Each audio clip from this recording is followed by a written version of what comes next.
Greetings from Podcastville. It's Wednesday, the 24th of October. Get your shit together. The Church of What's Happening Now is brought to you and welcoming The Ridge. Let me tell you something about The Ridge. You know how much pointless stuff we carry in our wallets, receipts, hotel room keys, spent gift cards. The leather bifolds that men use resemble suitcases more than wallets. The Ridge helps you carry less, but always what you need. Okay, it's sleeker than a wallet. It's two metal plates bound together by a durable elastic band. The Ridge looks nothing like a traditional wallet. You get them titanium, carbon fiber, and aluminum options ensures there's an option for everybody. What are you using? A leather wallet? What do you like? The Ridge is minimal, a front pocket wallet that's designed to let you ditch your bulky wallet. The Ridge wallet is slim, RFID blocking, and lifetime guaranteed. Listen, it's the last wallet you'll ever buy right now, all right? It comes in titanium, carbon fiber, and aluminum, and a polycarbonate, and over a dozen different styles and colors. I'm really impressed with it. I brought one for Lee tonight, and I'm really impressed with it. What I'm going to do is this.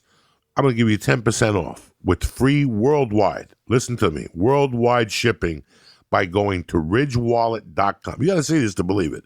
ridgewallet.com/church. Again, that's ridgewallet.com/church. Now, again, I don't know how many times I got to tell you people. That from now till December 31st, it's a player's paradise. It's time to make some money. You want to make some money? MyBookie is the way to go. You're looking at me going, Joey, what are you talking about? MyBookie has been around forever. They got great online reviews. And let me tell you something.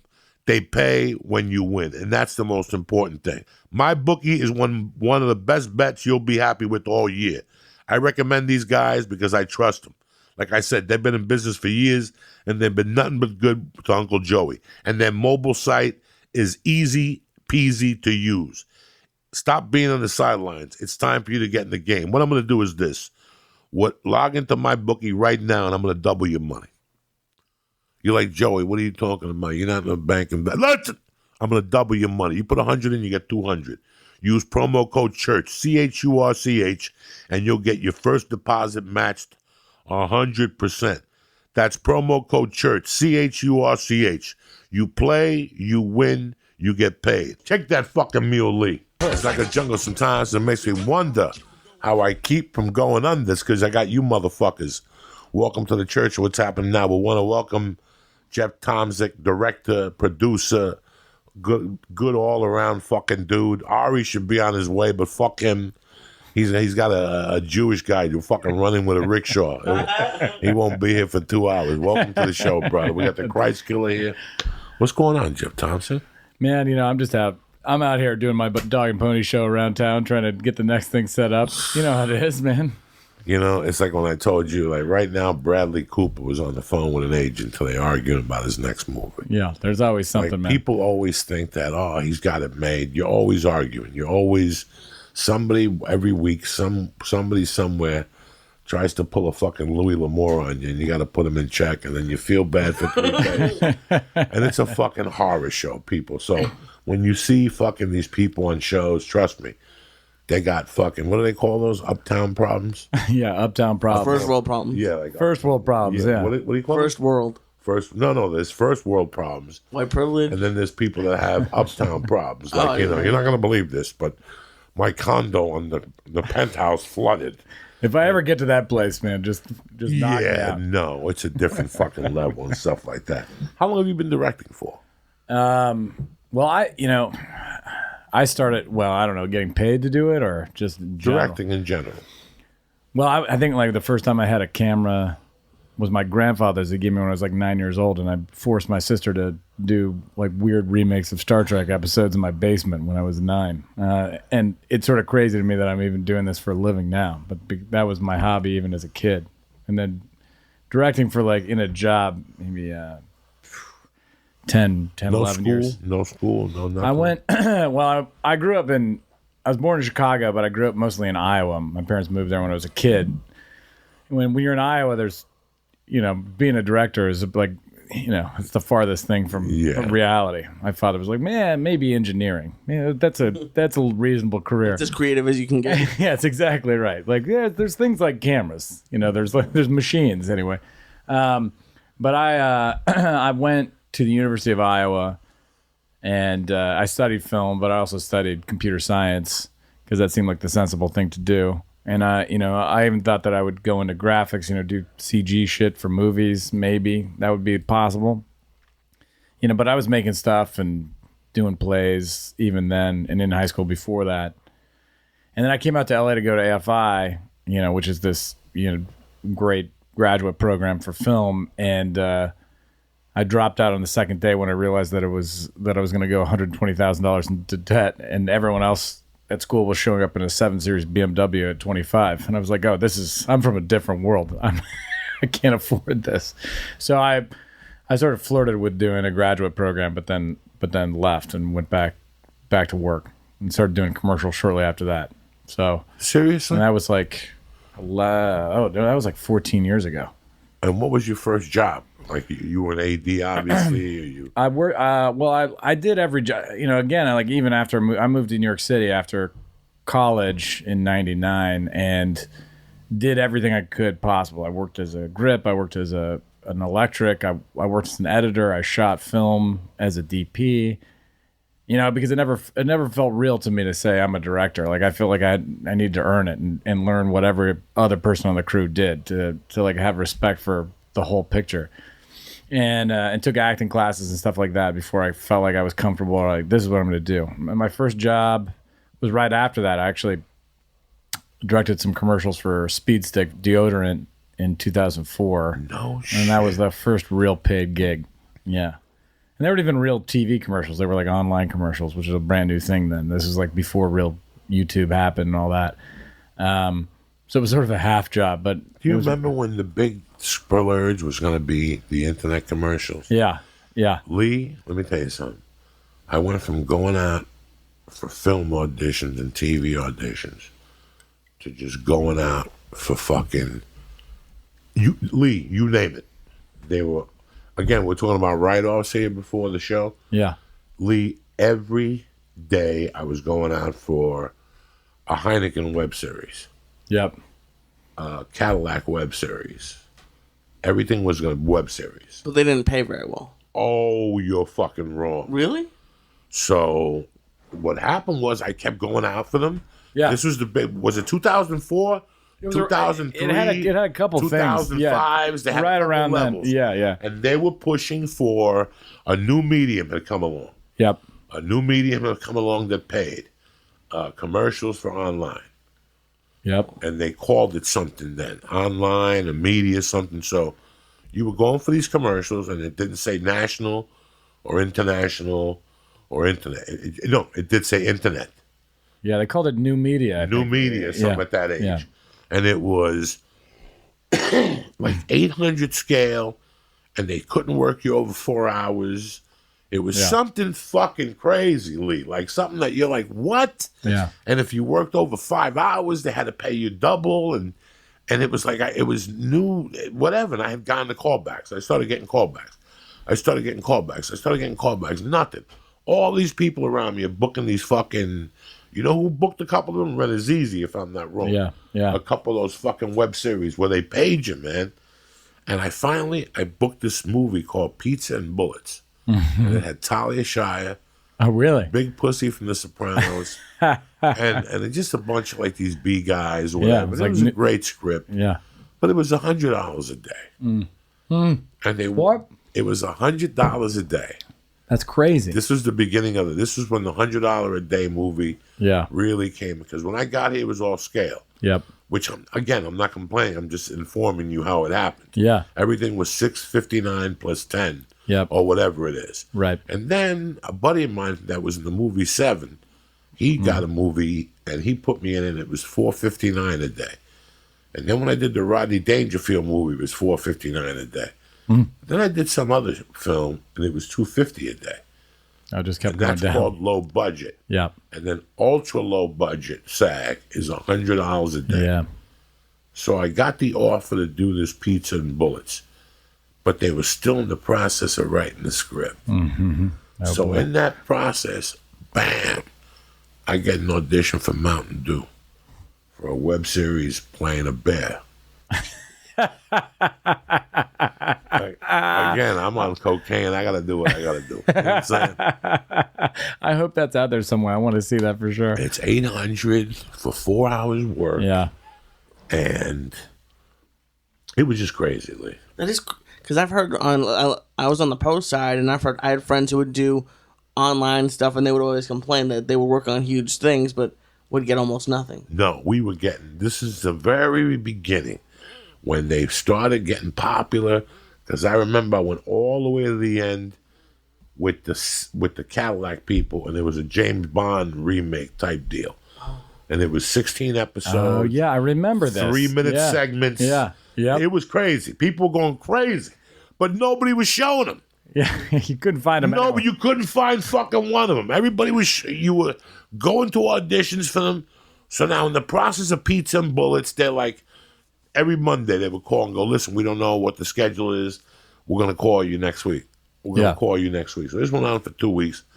And I got a call back for Mountain Dew. And boom, I get the fucking call back again. It was a nightmare. Oh, no. It was a nightmare. I had to go to Gower first, and then I had to go to fucking Beverly Hills. Then the final callback was downtown. And boom, I booked this, and I'm like, fuck yeah, 10 episodes, guaranteed 800. That's 7,200. That's without overtime. They had a bunch of little lines, Lunch, $25 cash every day. This whole fucking scam. We, Pizza and Bullet calls, and the first day of me shooting whatever, Mountain Dew, is my calls at 2 PM at Gower, and Pizza and Bullets wanted me at 7 AM. And I celebrated getting the Scooby-Doo thing, the Mountain Dew thing, by getting like 2 G's of Coke. That's how I celebrated. And I'm up all night, Jeff Tomsic fucking jerking off in the bathroom, fucking doing blow, celebrating 7,200. And the next morning, I'm like, if Pizza and Bullets thinks I'm going to show up, because they had me on a string. Right. And all of a sudden, out of the fucking blue, they call the day that Mountain Dew calls. Yeah. Of course. And I'm like, I don't know, the guys, I'm starting to get the flu. And they're like, well, call us in the morning and see how you feel. I don't want to get the set infected. And I was just trying to push it off. I would have shot the movie, but I got to get the $7,200 from Mountain Dew. Yep. I can't risk $100 bill to play a fucking gangster in a movie that might not go. Yeah. And that morning, that's what I wake up to, is them pounding. My wife was already Oh, at work. no. And they're pounding on the door, and I went out and pushed the kid, and they called the cops. Oh, And they God. didn't press charges, but the producers said you'd never work again. The casting people were furious. They were furious. Was it for like a studio production company? Anything? No, just it a was guy. like an But this independent- is how the internet has taken over the studio business. It's in a nutshell. It was like, and guess what happened, guys? I got a call at 1:00. Mountain Dew scrapped the project, but we were still getting a check in the mail. Oh shit! What? Oh shit! Mountain That's Dew. the best call you ever got your whole It life. was a but you know, you think about it. Yeah. It was a 3-week process. Yep. There wasn't a comedian that didn't say, I went in for Mountain Dew today. I think I'm going to book it. Everybody had gone in on it, no matter what size, shape, color. Like, they wasted people's time. Yeah. Like that dude, what's that commercial? That fucking, the guy that gets beat up on the Allstate commercial. Oh, yeah. I can't remember the guy's name. Well, I know 20 dudes that went in on course. that. And they made him jump off buildings. Oh, They the made- deep voice guy from 30 Rock. No, What is that the commercial? guy that No. does the Allstate I commercial. think That, it's the same guy. Oh, he's white. The white Yeah. dude. There's yeah, always damage. So he's got the, Hi, I'm at a wedding party. Yeah. And I'm about to eat the ring. And he eats the ring and he gets hit by a car. You know that I had like 3 buddies who went out for that. That were regular schmoes like me. Oh, I'm sure. And they had him jumping off buildings and fucking doing What? That was part of the shit from- audition process? Shit from Jackass, like jumping. And they knew all along they were going to give it to this fucking guy. That's ridiculous. I'm not surprised. It breaks my fucking heart. I was telling somebody that about 3 years ago, I get a call right from New York, 212 something with a bunch of zeros. I take the message, and it's a casting director that wants me for a specific role. And she goes, do you mind if I send you the sides? They're a little offensive. And I go, well, if you thought of me for the specific role, why would they be offensive? Just send them over and cut this shit. And it was just about a pussy. Yeah. It was a guy describing a pussy. That's a Cadillac. You got to stick your dick in and fuck it good from time to time. That's a Mercedes-Benz, a pussy. Sounds like something you'd say. So I went over to Laurel Canyon and I put it on tape. They wanted the tape in 72 hours. I sent it. They called me back. They said, listen, you're number one choice. You but understand, we're not going to pay for the flight, and we're not going to pay for the hotel. It's a New York hire. I had a place to stay. Yeah, I guess. The flight, I got a bunch of miles that I could use. I always save miles in case somebody dies or something. Yeah. You get a plane ticket, no drama. It's dark. I said, you got it. It shoots May 8th. It's like April 4th. Is it for a movie or a show? It's a movie. Yeah. It's the fucking Pacino movie when he played the fucking thief, or De Niro and Michelle Pfeiffer, when he played the stock market fraud guy. What movie is that? It's on HBO, guys. De Niro and Michelle Pfeiffer. Who robbed? What? Lee's looking it up. What was the fucking guy that robbed everybody? Bernie Madoff. Bernie Madoff. Oh, Bernie Madoff. Right. So Yeah, it's the Madoff movie. Yeah. They kept calling me back. The Family or The Wizard of Lies, maybe. The Wizard of Lies. Yeah, The Wizard of Lies. Jeff, they called me 6 times to say, we just want to remind you that when you get this movie, we're not going to pay for a plane ticket. They had the agent call me, the casting director call me, the producer of the movie. That's not a called small project. Why couldn't they fly you out there for me. that? So guess what? I never hear from them again. Oh, my God. And all of a sudden the movie comes out and they got Hank Azaria. So you called me 20 times. But then I know you fucking had to fly Hank Azaria out. That's of course they did. Unless, you know what I'm saying? Like, so all this drama you gave me about a fucking $300 plane ticket on JetBlue, you gave it to Hank Azaria anyway. So it's such a fucking weird thing when they have money, they have so much money to spend that it's ridiculous. Yeah, everything gets nickel to dime at some point. It's crazy. Well, I don't get it. When was that? That was recently too. What's that? That movie, The Wizard of Lies. Yeah, 2 years ago. Yeah, that seems. When I shot Grudge Match, there was no plane ticket, no hotel. Really? I had to put that I lived in Houston. So This kind of shit scares me because now that I'm directing, I don't hear this. Now they gave me a hotel. Yeah. And I had miles on Delta. Mm-hmm. And what I did was, because they could only shoot me 2 days 1 week, and 1 day like 4 days later, I just set up little shows in New Orleans. Smart. And I did some stand-up, and I made the best of it, And at the end, I made a little money. It bombed in the box office. So the residuals are dismal. I get one like 3 times a year. But I got to work with De Niro and the experience. Yeah. But, all right, 20 years ago, I wish Ari would get here because he'll tell you, when you walked into 200 North La Brea above the Petco, that was the big auditioning place. Okay. And it would tell you exactly when you signed in what the situation was going to be. So it would say, let's say you went in there tomorrow, October 23rd, it would go Jell-O Pudding. Shoots Denver, Colorado, 11/1 to 11/6. Okay, when you booked that commercial, they flew you to Denver on October 31st. They took you to dinner. They broke down the situation to you. And they'd say, Lee, guess what? You're not shooting till the 4th.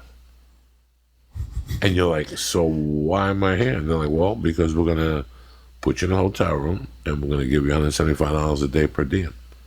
And you're going to go, okay. Just in case something changes, they want you there. They always want you there. Yeah. That's what they would do. And you would stay the 6 days and you would have the best time of your life. It was great. They would tell you to come to the set and eat. I missed out on this whole era. Yeah, where there was so much. Now there's just so much shit out there. Yeah. Now you book a commercial that says 11/1 to 11/7, and you'll get flown in on 11/4. You will shoot on 11/5. There will not be a stitch of overtime. Yep. and you will be on that plane the next fucking And you'll shoot morning. 14 commercials on 11.5. Yeah. It's a different. Yeah, There's no waste. Yeah, it's There's no crazy. waste. There's just because there's so much stuff out there that like they don't have the money for any one thing anymore. I think it's like there's Instagram ads, there's online ads, there's TV ads, there's a million people making all this shit. It's hard for anything to matter. So If I had a company, I'd be doing internet ads.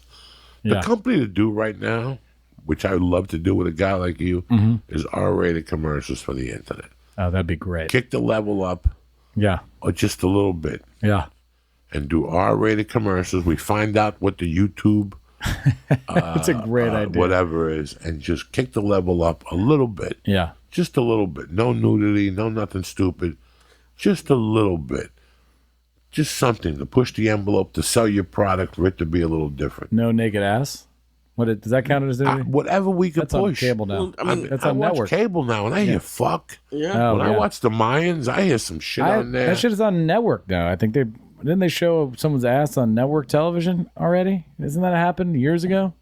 Come on, Lee, Probably, you know I'll have this. to check. Come on, Lee, you know this. But I mean, how much? I don't know if you know, but how much are they still spending a lot more on TV than they're spending online, or is it starting to get more even?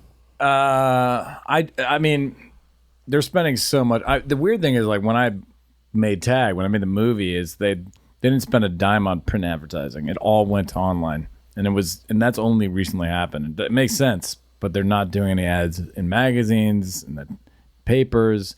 All that's gone. Not much radio anymore. It's really all podcasts. It's a lot of Instagram and Facebook. And still some TV, but it seems like it's more and more shifting towards Instagram. I mean, that's where I see most shit. Okay, so you're in New York. Before we get to Tag, Yeah. you're in New York. Yeah. You direct Speed Stick, Yeah. and then what's next?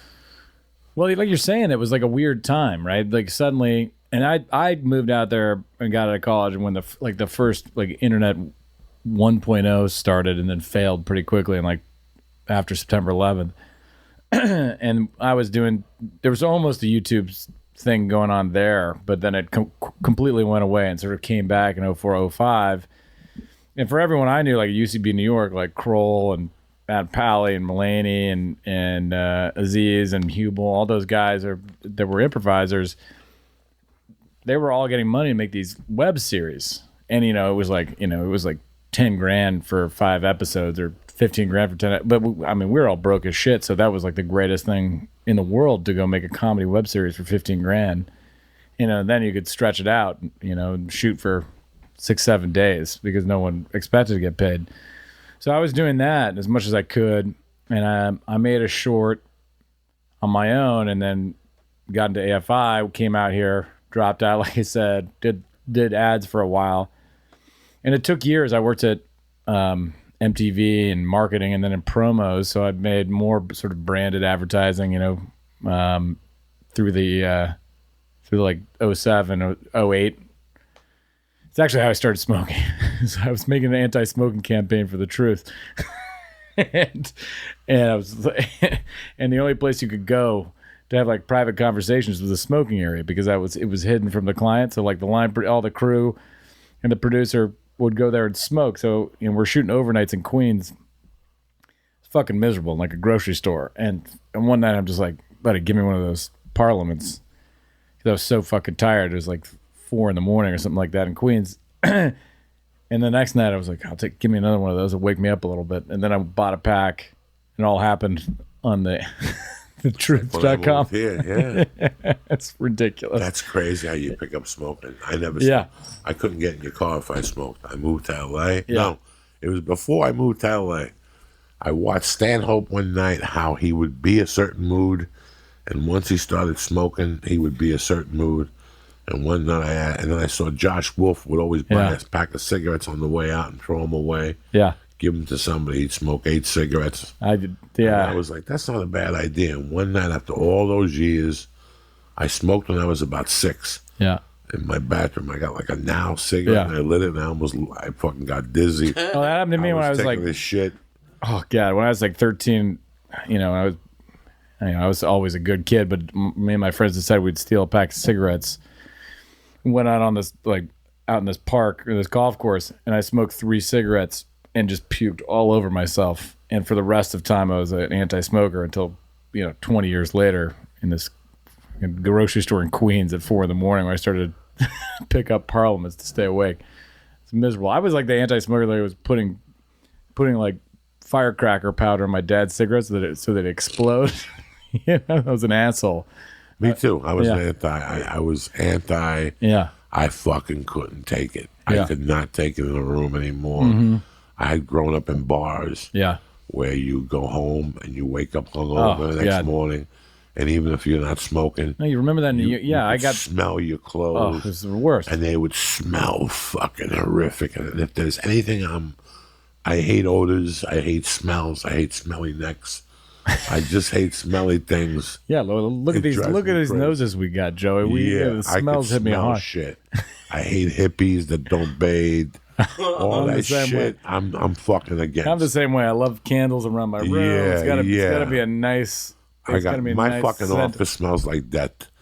Between the jujitsu gear and the kickboxing. Oh no, man! How can you and the Santeria goats I got stashed and the fucking. I think it's mostly the goats. Weed and the fucking. It smells horrible. I got to put a candle in there all day. I got to Febreze the fucking office between farting. Sometimes I fart and I come back 8 hours later. It's worse than when I left. It's like a fucking fog. The heat is on. Sometimes I put the heat to dry the weed, and then I push the button, but I don't push stop. And every 20 minutes, the heat goes on for 40 minutes. I walk into my office. It's a fucking sauna in there. Oh, God. So now here's the thing I had. When you went to AFI, is that the name of it? Yeah. What did you see the first 2 days that made you quit? Well, the thing was, like, there was sort of a preseason, and we watched a bunch of movies over the summer and read a bunch of books. And we got together, all the other guys and girls that were in the program, we got together and we'd like have barbecues and talk about movies and shit. And they're all good people. So, but I hadn't realized that most of them had a lot more money than me and could probably afford to go into the whole 120,000. I mean, I don't imagine that's true of everybody. How long is the program? How many years? It's 2 years, but so it's 60,000. 60,000 a year because you're taking out.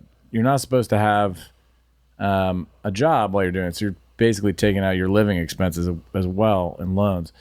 And it's a great program. I don't want to shit all over them or those people because still a lot of them are my friends. But like for me, I also freak out a lot. And the first day at college, I went to try to take an oral exam to pass out of some oral communications credit. And I got on my bike and rode 40 miles home to my parents' house on the highway. I was I had some problems. I'm one of those guys too. Yeah. You drive all the way there and then get in your car. Yeah. So I had like a little bit of a commitment problem that had nothing to do with them. But like, for me, it was a good choice because I took that risk of leaving before those loans kicked in, and I was in the hole, and I probably was still paying them off. And then I went straight into that commercial, and then there was just one thing. Slowly, I was broke for a long time, but I slowly was able to make more shit, try to figure out what I was doing. Fell on my face a few times, learned a little bit from it. But it was a long process, man. I was like, that was 14 years ago. Even thinking about it, it feels like it went by in a flash of an eye, but it took a long time to get to a place where I could make a movie or even make a few TV shows. So just to make. Now, did you have any directors that you admired? Oh, sure. That you would look at and go, "This is what I want to do." Well, the funny thing is, like, I think I originally got interested because my dad put on the John Carpenter's The Thing. Remember that movie? Yes. From the 80s, from 84, I think. Man, it was even before that. He and there's a previous one from the 50s that Howard Hawks directed. It's black and white, very wholesome, not terrifying. He thought he was putting on that 1950s film, and he accidentally put on the John Carpenter R-rated Kurt Russell film. It's fucking terrifying. It's just people's guts spilling. It's fucking gory as shit.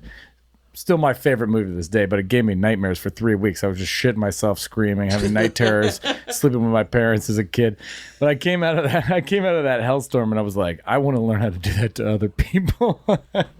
And I got way into like horror movies. And really, you like horror movies? I love horror movies, man. They're my favorite thing. I came out here to be an editor, and I was always petrified. Like, what if I get a big break and I have to edit horror? Because I would do a terrible job. I hate, like, that's it. Do you get scared easily? Yeah, I jump. The stuff that's supposed to make me jump, I jump. You're not gonna go see the new Halloween? Fuck no. Oh, I haven't seen any of them. Horror is a genre that it's a really weird genre because it's camera angles, Music. it's music, and the pacing.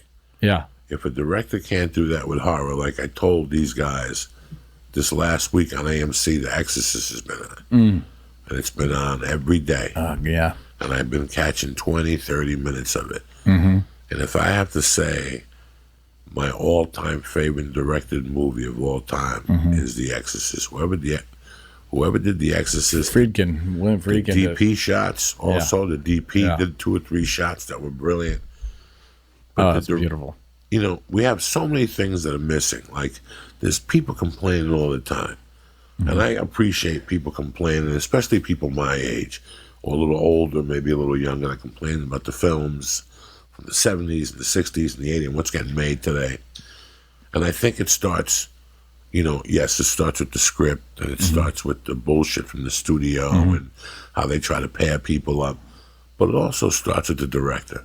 When I was doing a lot of $100 a day films, there was a time, 3 years, Jeff, after 2007, that I did 10 $100 a day films. Really? Whoa. And I got to work and I asked. You know, like I worked with Harold Ramis. Oh, wow. And analyzed that. The only reason I knew the movie was going to have was a dog with fleas. When I read the script, I knew it was a dog with fleas, but I didn't care. I wanted to talk to Harold Ramis. Yeah. I wanted to pick his mind. I liked things he did in Stripes. There was just a couple movies he directed. I think he wrote Stripes. He wrote Stripes. Yeah. I haven't directed Stripes. And then, there was just something that I wanted to ask him about comedy. Something about the way he wrote comedy and stuff that I really liked. It was subtle. It was like a finger in the ass. I love fingers in the ass. Not literally. I like them. I don't like them literally either. The other, I understand the nuance. When I got to West Palm Beach the other night, I got in on Thursday. And I was scrolling through the channels, and I didn't really want to go out. And I asked this dude, and I called Lee right away, and I go, Lee, I ordered some Italian food. And I'm excited, and the food came, and I put it on the plate, nice. And I had somebody called, and I was charging the phone when I came, and it was Nightmare on Elm Street. Okay, and I haven't seen that movie since probably 1984. He always makes me thinking about something real deep. God damn it. I'll go away. I hadn't seen that movie. I hadn't seen that movie since 1984. Yeah, when it came out. When that tongue comes out of the phone. Yeah. Like my fucking heart stopped. It's still a good movie. It still holds up, right? It still holds up. You know, there was a couple different things that it's not. It hasn't made its way over here. This side of the table. It's not going to. No, it's over that stuck. No, it mixes. Fucking sharpshooter. It mixes with the odor in his neck, and it just stays there. That's why my neck stinks. Is giving fart on it. My neck smells fine. So. God damn it. Yeah, I mean that movie's so good. You know, and the weird thing is that the movie I made, it was New Line. It was the same studio. And they called it the house that Freddie built because those movies made so much money that they created a whole studio out of just that franchise. That's how good those things were. And they're funny, too. I've seen bad horror. Yeah. Like there's bad horror. Bad when it's bad. When it's bad, it's bad. It's like a bad comedy. But I used to go see all the lighter horror shows. Like what was the one with all the young girls and the young kids? What was that? The one that they did, Scream. Scream. Yeah. But I also used to go to, in the early days, I would go to all those original, this Walking Dead. That's why I never got into the Walking Dead. Yeah. Because I got into the whole George Romero. Oh, yeah. Those are classics. All those classics. I used to go to Jersey City to the midnight movies. But aren't some of those horrors supposed to be bad? Like, let me tell you something. If you watch any scene from a George Romero movie now, if you're my age, you're like, I'm a bit embarrassed. let's just blame it on the acid, all right? Because me and my buddies would take acid. We take acid and go to a fucking Night of the Living Dead. There was one, and they were racist as fuck. Oh yeah. Like if you think the Little Rascals are racist, you haven't seen anything. There was one where the helicopter was taking off, and it was a black. He was just killing black people that day. George Romero and Night of the Living Dead. There's one of them that I was came Pittsburgh out. in the 70s. Let's look what it was. George Romero. Let's look for 76 through 78, maybe even 75. He put out a movie, one of those things where it's a zombie apocalypse. Dawn of the Dead, baby. Dawn of the Dead. Did you watch those? Yeah. You have to. You have to. But there's one of them where the guy's like, "Mama, mama," and he was a black guy, and he fucking chopped his head off. But there was another one when they actually come down. Well, it's funny because I think the first one he had a black main character in Night of the Living Dead, which was a whole thing, right? Really? Yeah, that no one had ever done that in a horror before, and then this guy comes out of Pittsburgh. So Maybe he just undid it in the next one. What are you looking He was for? like, buddy? I see why I fucked up. Yeah, Sorry. maybe I was too 1978. progressive. Now we're just going to go the other way. 77, 76. What did he do in those years? 76, he did Martin, and then he did Dawn of the Dead in 78. That was the Martin. one that killed me. Martin's a fucked up movie Yeah, too. That's a Martin's a great fucked up movie. movie. Yeah, it's a guy thinks he's a vampire. He starts just running around with a syringe, drawing blood from people, and then drinking it. It's fucking crazy. And he's not. No, he's not. He's just a fucking psychopath.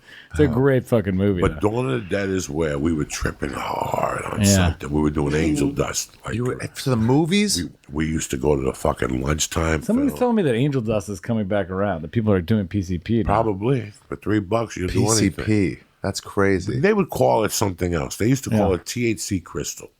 That's how we got into it. And then in Harlem, they would call it something else. And you would buy, wherever you would buy weed, you were able to buy angel dust.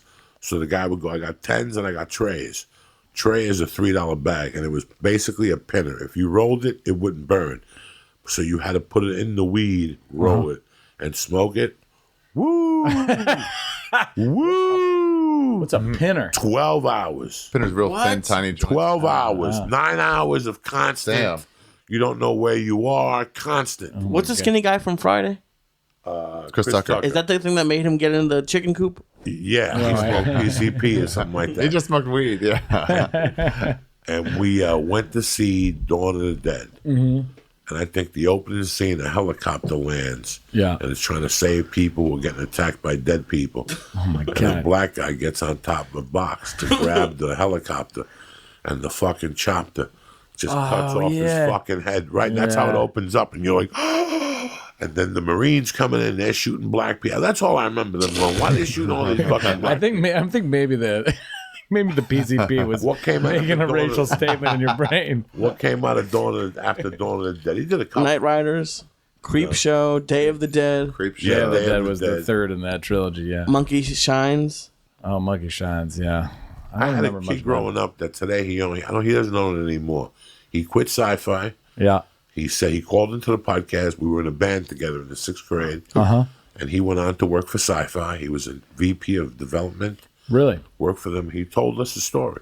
And he goes, but I started paying attention to how my kids were watching TV. And every time I would tell sci-fi, they would tell me to go fuck myself.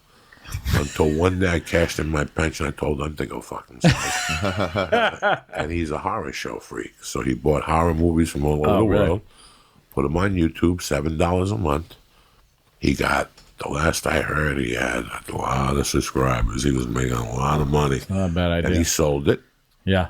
and then he started something else. He couldn't start a horror genre. Horror was big when I was growing up.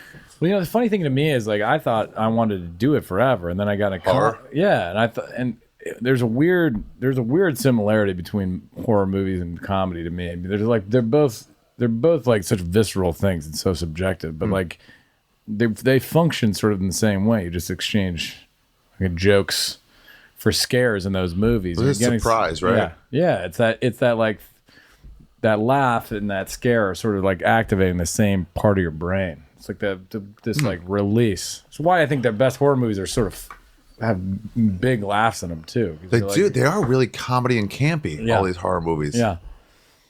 It's Yeah. weird. When you look at Jackass, it is almost the same. It's like the guy getting punched kicked in the nuts by a donkey. Replace that with getting stabbed by a monster. They're both funny. Yeah, right, yeah. But there's a difference between horror and like thriller. I can almost do thriller. I just don't like whenever they have those ghost or demon movies, and the music gets you and they appear out of nowhere, and then I jump and I look an asshole. Like, what was the one? Lee, all I'm getting is Is we that gotta dog watch. We gotta shit, watch The Ari? Conjuring No, it's together. gone. Okay. Oh, yeah, The stay Conjuring, with that my was it. bottle, Yeah, no, such a please. good movie. No, it's God not. damn. What are you gonna do when people So open good. up Lee, we're gonna Heineken? watch together. I just want to watch you scream. Oh, I would die. I was the other day. I got credit yesterday. It was Sunday, and like I said, The Exorcist had been on all week. Yeah. And I had the morning off. I did a couple things. I ran some errands, and I get home, and my wife calls, and she goes, "Me and the baby are gonna stop at Ralph's, and we'll come over. We'll be over." I'm like, you know what? This is gonna be the only chance I'm gonna get. Let me go watch the score of the New England game. And New England was up 31-24 with like 9 minutes left to go. And I go, let me see what else is on. The Exorcist was on, and it was from the scene when the priest walked in to. When he's coaching him, like the priest goes to him, he was a psychiatrist. And he's like, listen, and the guy goes, listen, Satan is cunning. He's going to get to you psychologically. You can't listen to him. He's a liar. He attacks you psychologically. That's how he attacks you. And I'm watching the camera angles and how The Exorcist scares the fuck out of you without saying a word. Oh, it's they really beautiful. don't show blood. They don't show anything. Yeah. She petrifies you. When she elevated, and they had to shoot that in the freezer, because so they could get the see fucking breath. breath. It's insane what they had to do. That little girl should sue the studio today. Probably. Why, for mistreatment? Oh my god! Abusive. Oh my god! She never recovered from that, guys. Oh no! You don't Well, recover from that at 12. She showed up 20 years later with Rick. was she James. 12? She was 12 with 13. Wait, or Rick 14. James? Tell me all about this. She was dating Rick James. No fucking way. Yeah, The Exorcist girl? yeah, Linda Blair. Linda Blair. Linda Blair. That's right. She wanted to do a lot of stuff, though, right? I don't think so. Not really. That was what she. That's where I know her name from. Once Just you, from The Exorcist. once you Just from The stick your Exorcist. cross in your pussy, it's pretty much over. In 1973, Cautionary tale for you all know, the the ladies out fucking there. the part I walked in with last night, or the other night, was when the mother comes in and she smacks her, and then her head spins around. Yeah. And when the mother Let comes in, Jesus she's fuck got you. the cross. Yeah. And she's stabbing the pussy. And she's like, fuck me, fuck me. Yeah. And the mother's like, what the fuck? And then she takes her by the ears and she makes her eat a pussy. And you actually hear it, Mom, what are you doing? And she smacks her. And that was that. Come on. That you scene don't is recover from so that. brutal. 1973. You don't recover. Yeah, no 12-year-old should ever see that. So yesterday, my daughter walks in. She's fucking 5. She walks in, jumps on top of me. The two priests are talking. They're talking about God. And she loves all that shit. Yeah. She went to St. Paul. So she says prayers at dinner every night. She says prayers at night. She's into all that shit. God bless her. I could care less. But they're talking about God, and then he's telling them about Satan, and she's like interested. She's like, so Satan? And I'm like, yeah, but God is always stronger than Satan. And all of a sudden they walk into the room, and there's Linda Blair. So my daughter's working with it. She's like looking at me, and I'm like, it's going to be fun.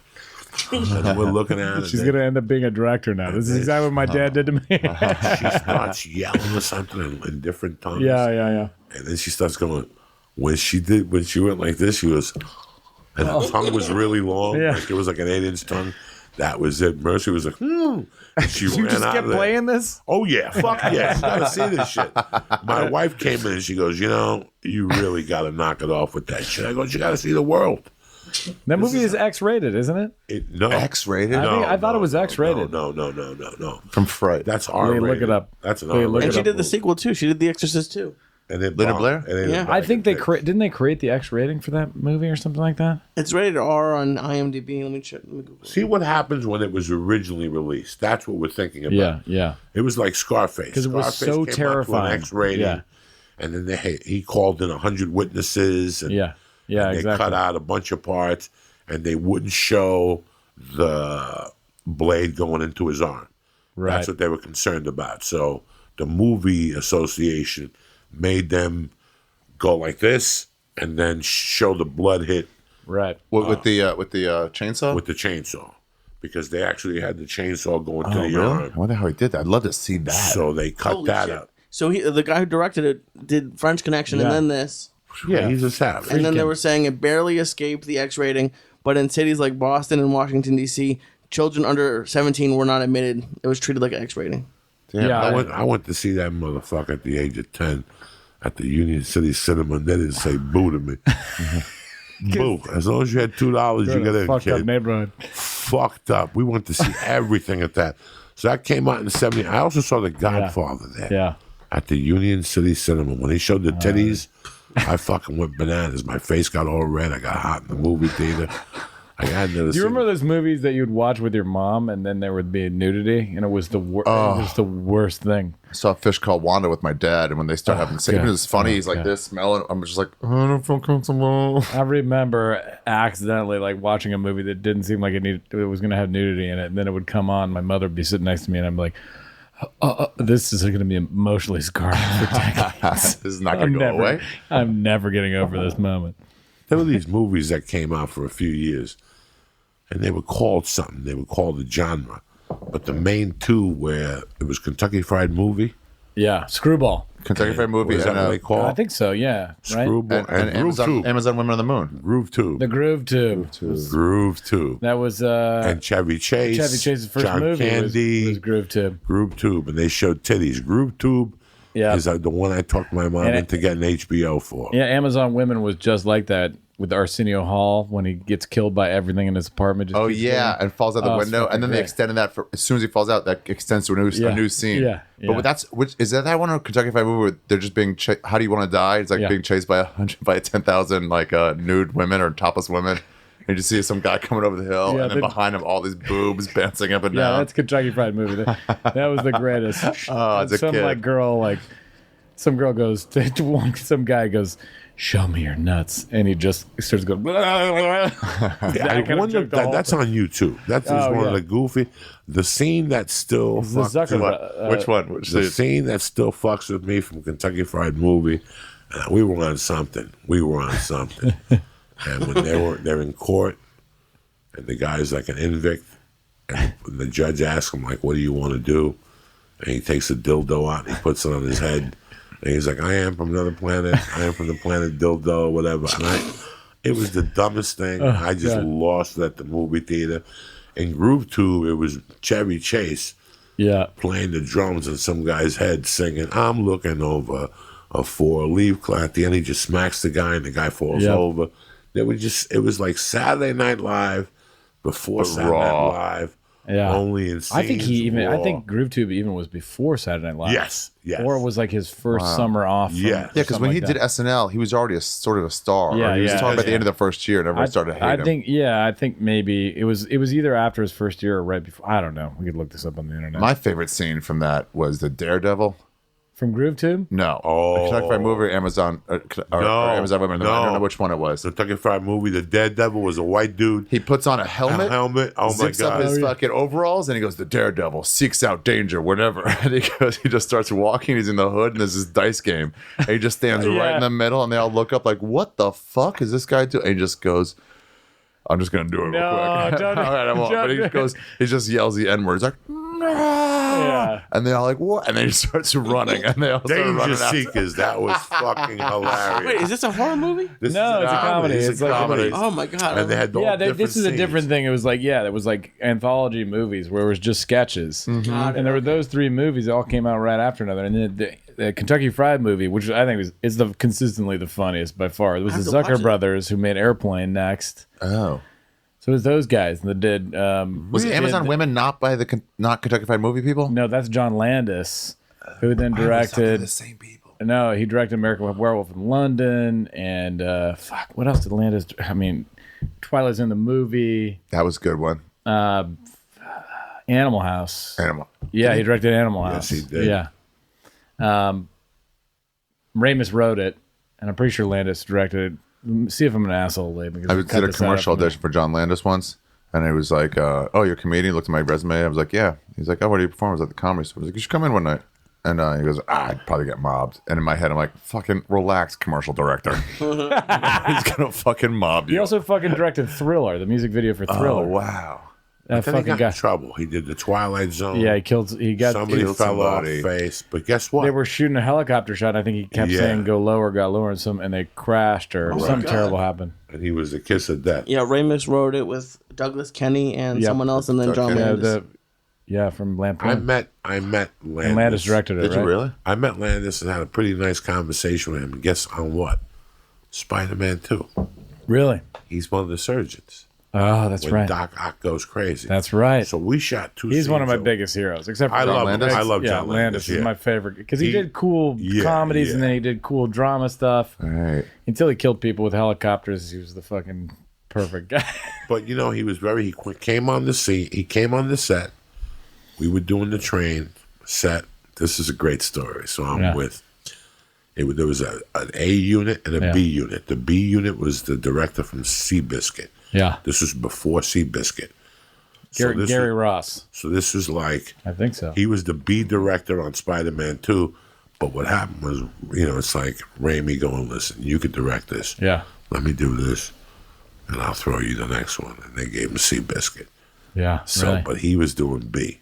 And while he was shooting B, he was talking to me about shooting Seabiscuit. Really? It was either going to be next or he started I next think week. that's Gary Ross who directed. Yeah, really directed interesting wrote shit. Big. So now we're all standing, like, he wouldn't let me get on the train Yeah, because I was too big. yeah. He'd go, Joey, just go to your hotel room. You're bothering me. And he was just an honest guy. Ari would have really liked this guy. Whatever his name is. Who directed think Gary- Spider-Man 2? Sam Raimi. Sam Raimi. Oh, he's the So, best. Another one of my heroes for A sure. great guy. So Yeah. the same suit every Gary day. Ross. Yeah, Same Gary. suit every day, same white shirt, dust on the suit, lint. He looks at things differently. So now they're doing the Doc Ock. While we're doing the Doc Ock scene on the train, Yeah. right across from us at Sony, they're doing the Doc Ock scene in the operating room when he goes crazy and starts pinning doctors and shit. Yeah. But before lunch, I see John Landis. And I'm looking at him and I'm like, I know this motherfucker. Yeah, man. I'd go fucking know, nuts like- if I saw John Landis. No, dog, I would I'm- mob him. I'm Really? there for an hour. I'm there for an Okay. hour, and I'm looking at him. You know, out of the corner of my eye, we're all eating. Yep. And finally, somebody said, "Joey, do you know John Landis?" And I'm like, "Oh shit!" It's crazy. And he man. was very humble. He was very nice to meet you. How are you? How long have you been on the set? I go, fucking 13 days. And he goes, that's great, you know. And he had blues on, like really? hospital blues. And I go, you directing? No, I didn't say nothing. He goes, I got a scene as one of the doctors. You're fighting. And we broke it down. He goes, you're fighting Doc Ock. This is before Doc Ock gets to you. Yeah, He was I very remember that. nice. Yeah, I remember I this. didn't say much to him. I didn't know much, like what to say. I was a little bit shy. And then we broke. And then I shot my scene with the fucking dude. They shot it from all angles. And then you're like, you're wrapped. This is the 14th day. Whoa. So for the last 10 days, I would get there early, smoke dope. In my no trailer, they gave us the condos in the back of Sony. Yep. Nobody knows they got condos in the back in the middle, and they sleep 8 per condo, and you have a little room, a couch, a big screen TV, which they didn't have in those days. They just had a TV with a remote. Yeah. And I would smoke back there, and like in the hallway, Mm-hmm. and then I would see him because the wardrobe was next door. Right. So he'd walk, and I go, Mr. Ramis, Mr. Whatever, Sam, Lance. can I talk to you, Sam? And he'd go, yes, Joey, what's the problem? I go, I'm a Christian. Somebody keeps smoking dope. And the fucking, this has to end. And he'd go, I'll get to the bottom of this. Every morning I did this to him. He knew I was like, they're serving lobster tails on Fridays. Oh, God, You man. understand me? This is Legit. 203, 202. Yeah, something like that. Wait, Lee, did you say Gary Ross directed? Yes, two? Gary Ross. Seabiscuit. Seabiscuit. So But you were right. But Raimi directed Spider-Man 2. Spider-Man 2. But Okay. Gary was the second He unit was director. second year director. Okay, got So it. they go, Joey, God damn, if I met any of those guys, I'd lose my they shit. go, Joey, you cut. So before I met, what's the star from Boogie Nights that played Doc Ock? Yeah, Marky Mark. No. Oh, Who played Doc Ock? what's it? What did you say? Phil Alfred Summer. Molina? Yes. Yeah. So, Yeah. you know, I get there, I shake Raimi's hand, thank you for hiring me. Yeah. He goes, listen, you're too big. Just lurk, go back to your room. Every day I would see him for 5 minutes and he would crack a joke at me. But the best, Alfred Molina's there. And he goes, did you guys rehearse yet? And I go, no. He goes, by the way, I'm so sorry. Alfred, do you know Joe? And he goes, no. And Alfred Molina puts his hand out.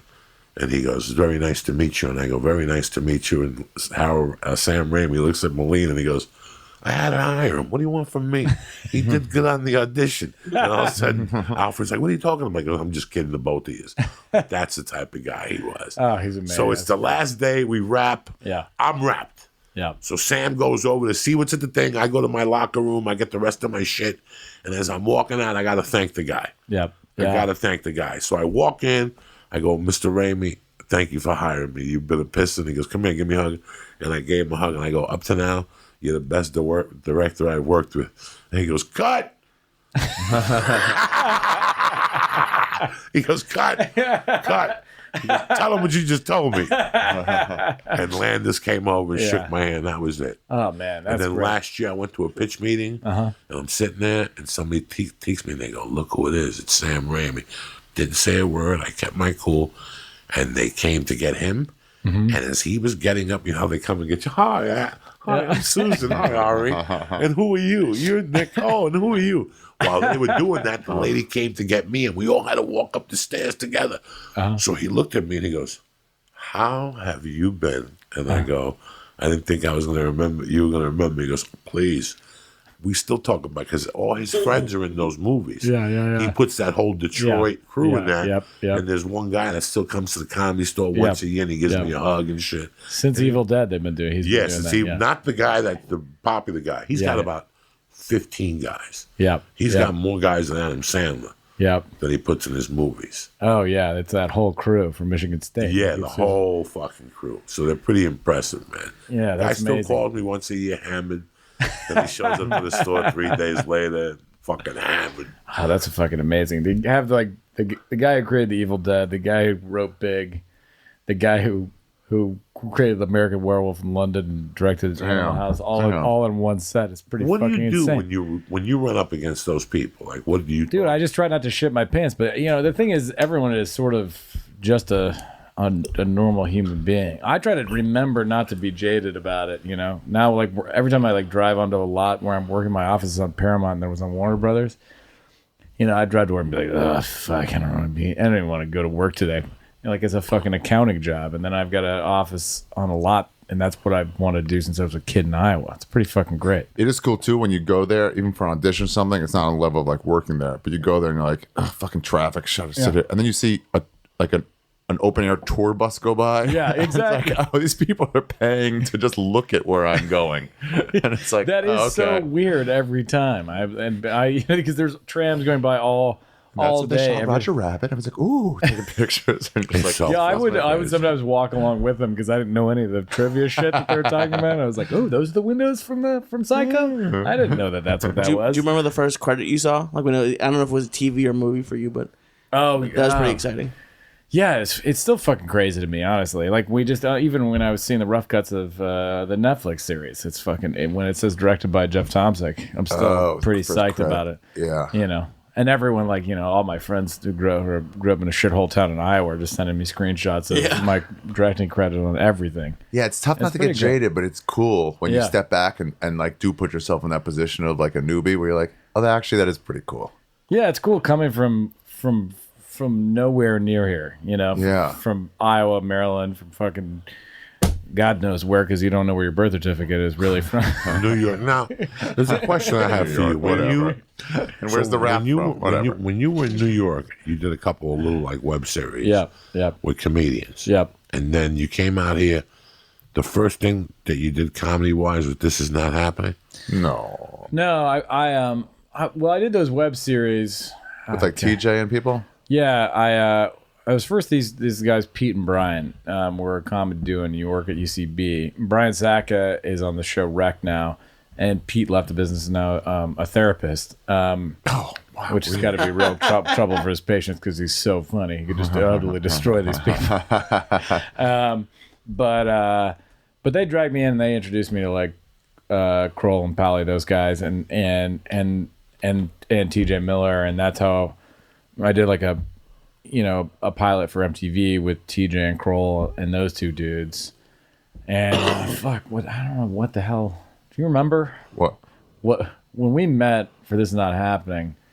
What the fuck else was I doing? I don't even know. You were just sort of in that scene, like the UCB. Had I made these, short. I made that short with TJ that went to Sundance. Yeah, it was really? right before that. Yeah, so I just come out of Sundance and met Sam and Eric. It was just like all these young directors, actors, and writers Yeah. in the UCB or that world anyway. I'll call it Yeah. the UCB. It wasn't just that. But Well, there are people out of brought them all Chicago. It was like together. Jordan Yeah. Roberts out of Chicago who did Skull Island. Is badass, and there's and Watts out of New York from.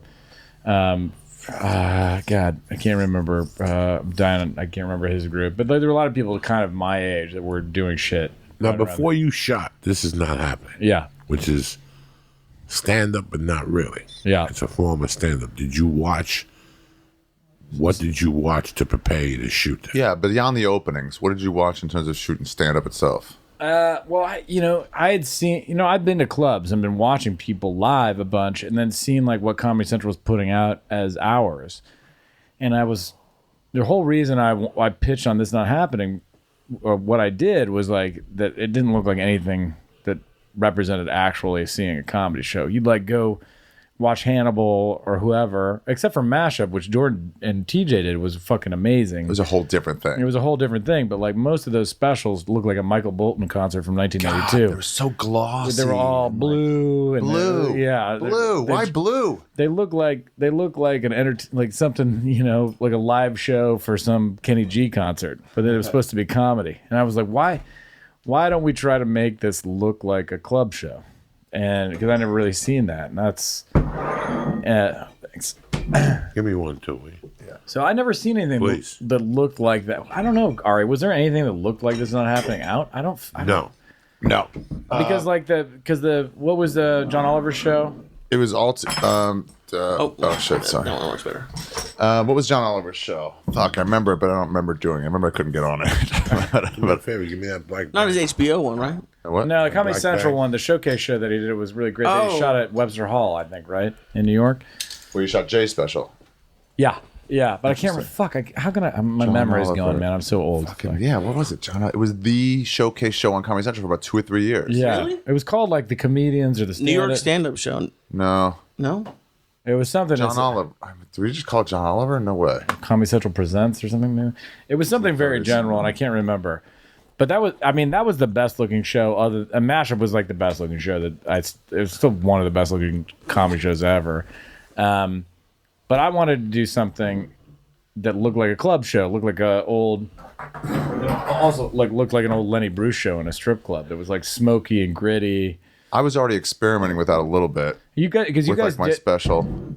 yeah, That and first special was like, yeah, and you guys Ginger. had done the show in Montreal, right? In a strip club or in like Yeah, a weird, like secret club. So I wanted to capture that feeling, and then I wanted, when we started talking about making the show theme based, which I think wasn't totally initially how we, or no, because that's how you ran the live show. the live forever. shows that. And they were like, should we do that? I'm like, I like that part. Yeah, I really liked it too, because it made it seem like everything talked about was thematic, which is really important to me, regardless of what I'm doing. It's like I want a theme, what we're talking about, what we're telling stories about, to matter in some human way, and I love that. And I also like, okay, how can we get people excited about that idea, like family or drugs, or what's the most bombastic, crazy fucking thing we can blow up in the beginning of this to be like, oh, this is the theme for the night.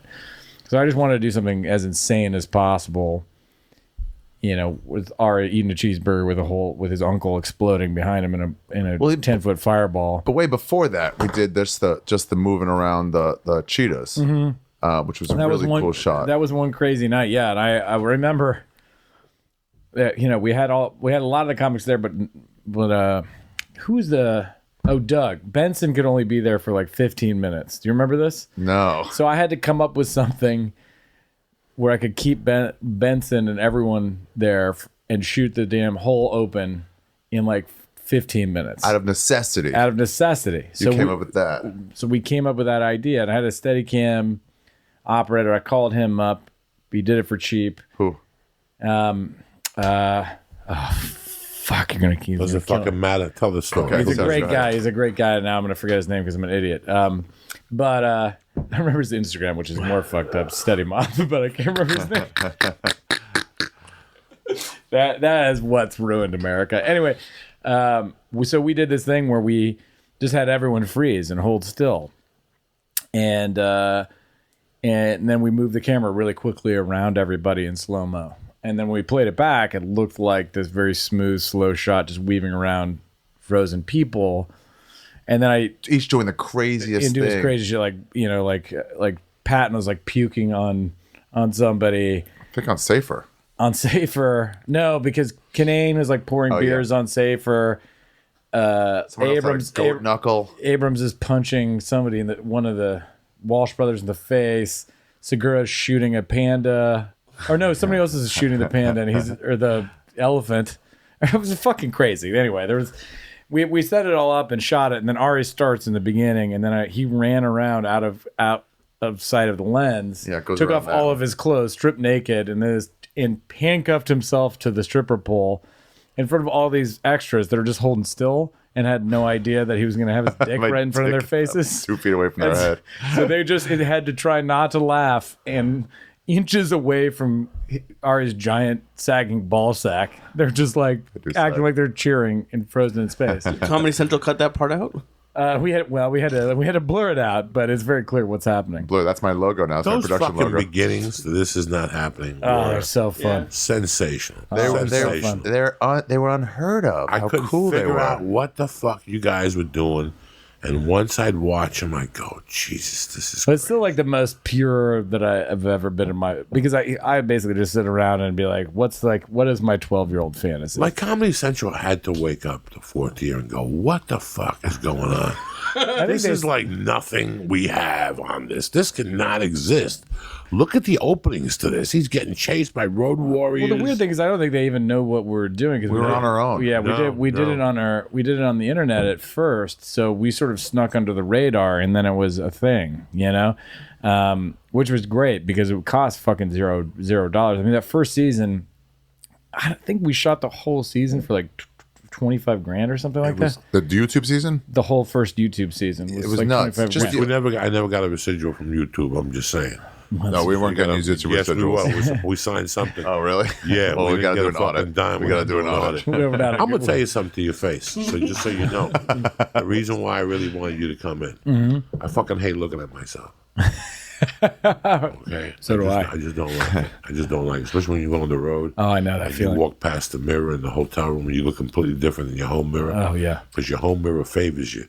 It hides the fat around your ass and your knees. When you go to Vegas, you're like, I'm a fat motherfucker. I gotta go to the gym. I got bullet wounds. I look like that stripper I spit on during the Laker game, like Ray from So I'm gonna tell you something right out. Like I for years I shot stuff. If you look at my IMDb, bro, I shot a bunch of shit. And Yeah. for years I pissed everybody off because I wouldn't show the premieres. Or, Yeah. screenings at the Directors Guild. It just ain't my bag. Right. For me, I don't want to see dailies. I don't want to see nothing. I hear you, man. I'm going to be strictly honest with you. There's only two things I watch of myself that make me fucking laugh my ass off. And that's the Nun story. To this day, I could watch the whole 14 minutes Oh, so and good. fucking howl. The Ring? And say that is one of the best pieces of work. That and when my stepfather punched the cab driver. Yeah. When Juan beat Man, I up had the so much taxi fun driver. shooting that stuff. That shit to me, when I saw it on tape, first of all, I couldn't believe I was saying those type of stories because I never told those stories to anybody. Yeah. And it just, it was just, when Ari said, say the story, I had done that bit for about 6 months and it went nowhere. The Nun? Yeah. Yeah. It only killed in New York. It killed in New York, killed heavy in New York because it's a nun community. Yeah. But everywhere else, I would go to Iowa and they would look at me like, we don't even know what a fucking nun is. I saw it kill so hard one time. Well, though. yeah. When it killed, Yeah, I'm it surprised killed. to hear you say It that. was a theater. Maybe it was in New York. Maybe was it was a in Rogan. Vegas. Yeah, it was a Rogan gig. Yeah. And I was like, God damn. And then we started doing that show. I'm like, dude, you have to do that have story for me. It was so good. And when I did it on that night, I don't know What year was that we did that story? I can't remember. 215, 215? 215 and 216 were 12, my 13. best storyteller years. Those were Yeah. those two. I think Zoraida to me was one of the best. Zoraida, but Zoraida Zoraida was season 3. That was the TV season. Yeah. Yeah. didn't Zoraida get mixed up with one punching a guy and I couldn't speak Spanish and all that shit? Maybe. You did both those that night, I think. Maybe. You were supposed to call her Z, but halfway through you just switched to. Yeah, Her name was Zoraida. but Eric it's- kept telling me I couldn't say her real name. I go, she's fucking dead. Oh yeah, we'd have a whole She's argument been about that. I fucking remember. dead. She's dead for fucking 20 There's so many years. arguments. It could be. But it's crazy to me because you've been on fucking every. Even think I forget about the course of time, but we shot that first season for digital in 2012. 2012. That's what it So was. we've been doing almost 7 years at this Damn. point. It's fucking crazy. Yeah. Fuck. I still remember going down there the first time. It was me, you, Mark Maron, and somebody else. And I was going to go down there and tell a story about something. And Mark Maron mentioned Pink Floyd, and on the spot, I just said, I'm going to tell my Pink Floyd story with lubes and getting acid. And there's a joke that I came up with that night on stage Really? that I revamped it and use it today. What was the joke? About, I said, I just was on stage and I said something about, in those days really, in New York, I had never heard of a mushroom. Yeah. Oh yeah. 1980 in New York, there was no mushrooms. Yeah, man. They were like something like that you dreamed about. Like people would come back. I went to California and ate a magic mushroom, and he would be like a god. Like, oh, it was like ayahuasca today with all these assholes. I went to the jungle and ayahuasca. Ooh, Yeah, you get yeah. the same effect by going to the Bronx and buying that Chinese heroin. I'll take you to the same place. And you avoid passports. Nobody knows your business. You got to go to Costa Rica and fucking drown. You see those idiots that went to Costa Rica for the honeymoon for their fucking bachelor party? This is what I'm saying. You know what a bachelor party is to me? You get two of your friends, you swear them to secrecy. Maybe one, because you could always kill them. Three, there's two that could team up on you. You get a hooker, you fuck them, and then you kill them and you light them on fire for 5 days. Take them to a hotel room in For Vegas. 5 days? For 5 days, just give them dick and put them in the closet when the maid comes. And make believe like nothing's happening when they come in. Hola, ¿qué tal? They come in, they clean, you pull her out, you start snorting, and you fuck them. That's a bachelor party. In the 70s, a bachelor party, somebody was sucking 18 dicks. There was anal. There was fucking blow. Somebody had to My go to the bachelor party, hospital. I just went fishing. There was no. My bachelor party. Nicer. My bachelor party, I was on probation. So I bought an 8-ball and sat at home with my brother-in-law and my brother George, and we watched MTV all night snorting coke. My brother-in-law kept asking me, why did you just have an abortion? Why'd you have the kid? I'm like, I'm marrying your sister, you fucking... When you started... Would you stop with the fuck? That's my lighter. That's my weed lighter. So what? It's just fire. No, but I don't want gum on my fucking carpet. Not touching it. Are you don't lighting matter. gum on fire right I'm trying to now? light This the is what gum I gotta off my deal pets. with. You're You right. You're a understand good what I point. Good gotta point. deal I am gonna get the gum on the This is carpet. what I gotta deal with. Don't do that, because then I gotta pay the security deposit, because you stepped on gum like an idiot. Look on the floor instead of looking on your phone when you're walking. You think the fucking gum is gonna what's gonna make you pay the security deposit in here with the fucking drugs in the ceiling? You know that, man. drugs in the Go behind you. Look at what I brought you. Get those 2 batteries. You see those batteries right in front of you? Batteries. There's batteries Little right bag there. here. You see that? That's Wolfman Jack's official acid. What? There's batteries in the acid bag. Oh yeah, this Ari, is I to keep just the. did it for the first time. This is Acid? Yeah. This is to keep Should the I not say fucking. that on? Look at on that broadcast? blotter This acid is not- right This there. is not the wrong one. You just do one of those. That's it. That's all you need. No, I did it. October. This is for you. Don't want these? No, I do wanna. Fuck yeah! We'll put with the battery, so the acid leaks from the battery and goes into the acid to give it that full fucking. This is Wolfman Jack acid. Well, you could- Damn, you could bro. you could charge a remote. I'll do this. And you put this in your your brain. bag, and if the cops pull you over on the plane, they don't know. It's batteries. Batteries. They What? could get 20 executives to look in here, and they won't find that blood acid. Yeah, that's how I fly. That's genius. I've been flying with that for fucking 2 months. Back every and forth, week. just in case. And then last week in West Palm Beach, I Damn, met bro. some girl downstairs in the lobby, and I'm like, I got acid upstairs. She says, I'd love to do acid. I went up, and I guinea pigged her, and I gave it to see how strong she was, and 20 minutes later, she was seeing shit. She What's didn't a even... guinea pig? You put it in the water No, bottle? test it. I just like... Oh, Test it. Let me see how you yeah, react yeah, to We it. were fucking around. Like, they were at the show. They went to the show. Yeah. And they were like, every time you talk about Quaaludes, oh my God, it turns us on. Do you still get them? I go, I got no Quaaludes. I got to hit an acid upstairs in my room. And the girl's like, I'd love to do acid. I go, give me 5 minutes. Let me go upstairs. I went upstairs. I came back with 2 hits. The one girl chickened out, but the other girl ate it. And then other people were there from the show, and I was talking to them, but I kept looking at that bitch. And next thing I started watching her drinking like shots of tequila. once her neck hair started rising and shit like that. Did you get off on it yet? It's mild. What, did you just take it right now? Sure. We took it before before the podcast started. Oh, you took some? Sure.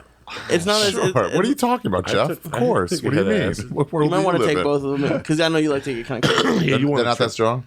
Look at him. I'm not trusting you for It anything. hasn't hit him yet, though. Yeah, so far. I took some like a couple weeks ago for the first time, and Yeah? it wasn't that crazy to me. I was expecting it to just knock me. It's on not my that ass. strong. Anymore. Depends No. how many mics and how many whatever. Yeah, it's not what it used to be. This liquid I had that this guy gives it to me. I gave it to him, and his buddy just said he loves the acid. It's really fucking strong.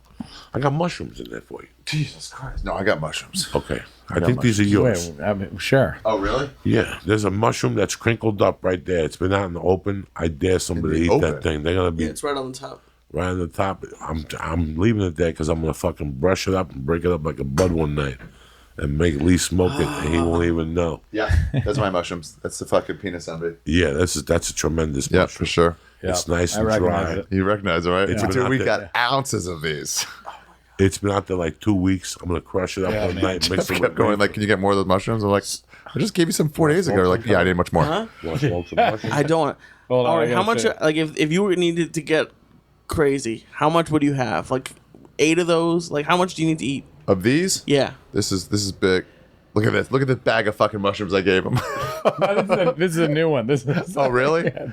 Jesus Christ. That's a fucking pillow, bro. Oh my god, that's my worst You nightmare. just gotta eat them like Lay's. If I took Just like potato chips. 5 or 6 of these Holy big, thick, fat ones. So now, was Tag, was that your first feature film? That was the first feature, yeah. How'd you get Tag? Pretty exciting. I had like, sorry, I had Jesus, mushroom bag is massive. yeah, still thinking about it. I just got it through my agents, honestly. It wasn't that exciting, but I read it. I was on a trip with my family that I normally went on with all my college buddies. And it's the first year nobody could come because they all had twins or were going through life shit or whatever. One guy's brother just had a heart attack. So I was just up there with my mom. I read the script. And, it's all about hanging on to your childhood friends. And I was sitting there in a boat with my mom who's lovely, but instead of my boys. And I missed them, and I realized it was a real difficult thing to stay connected to them, so I wanted to do it. So I came back and just went through layers and layers of pitching until I finally got to the president of New Line, who's now the chairman of Warner Brothers, and that's how I got the job. Just What a was the lot. budget on that film? 26. What'd you keep it at? What'd you come in at? Well, I came in under. I think I'm over $1 million, maybe $1.5 million under. That's good. And but then we did additional photography afterwards, so probably evened out a little bit. Yeah, man, it was fun. It's crazy though to feel like 26 million is a tight budget, but it feels like no matter how. And I've talked to guys who've done like $200 million movies, and whatever the scale of the movie is, you never feel like you have enough resources. You're always still fucked. Do you think it's kind of like, if you have an apartment, that's enough room, and if you have a giant house, you'll just move shit into that to fill that up, so it's always like as much room as you need? Yeah, I think so. Well, I think, yeah, then you start throwing parties and having your aunts and uncles move in with you. It's like when you have that space. Well, it's also like making a studio film. It's sort of, there's so much left to chance that you're just covering the bases. The actors are expensive, like giving everyone the comfortable experience. Because it's not like when you make an indie film and everyone's just like in it for the game and will like, doesn't need a trailer. We had this massive base camp that was traveling around with us and like a huge crew of people just supporting and feeding. And it was like, we'd rent out like a giant church parking lot, just put trailer. The scale of it is crazy, when you're making it that big, but a lot of it's just built to be, to be careful, because you can't let the whole thing fuck up and derail. You need like enough people there that you're gonna get this done. So it's sort of like cushioning the whole thing. How many weeks did you have? We shot 41 days with the principal cast, and then we had like 3 days with maybe 2 days with the child actors who played the actors as young kids and stuff like that. So that was right About at the 8 end. weeks. Yeah, about 8 weeks. About Yeah. You got them out and then back into the hospital. Did you do the thing where they flashed them back in the hospital to little kids running around? No, Am I imagining that was all just the adults. So Man, it was they like were the so beginning. playful at the end. They really were. It was really nice. Just because they're a terrific cast of actors. Now, beside Comedy Central and this, have you done any other TV? It was just Comedy Central and TBS up until then. So just cable sitcom. No scripted? All scripted, yeah. What do So you think so far of that? Like, if you had to pick your choice between stand-up, scripted, and films.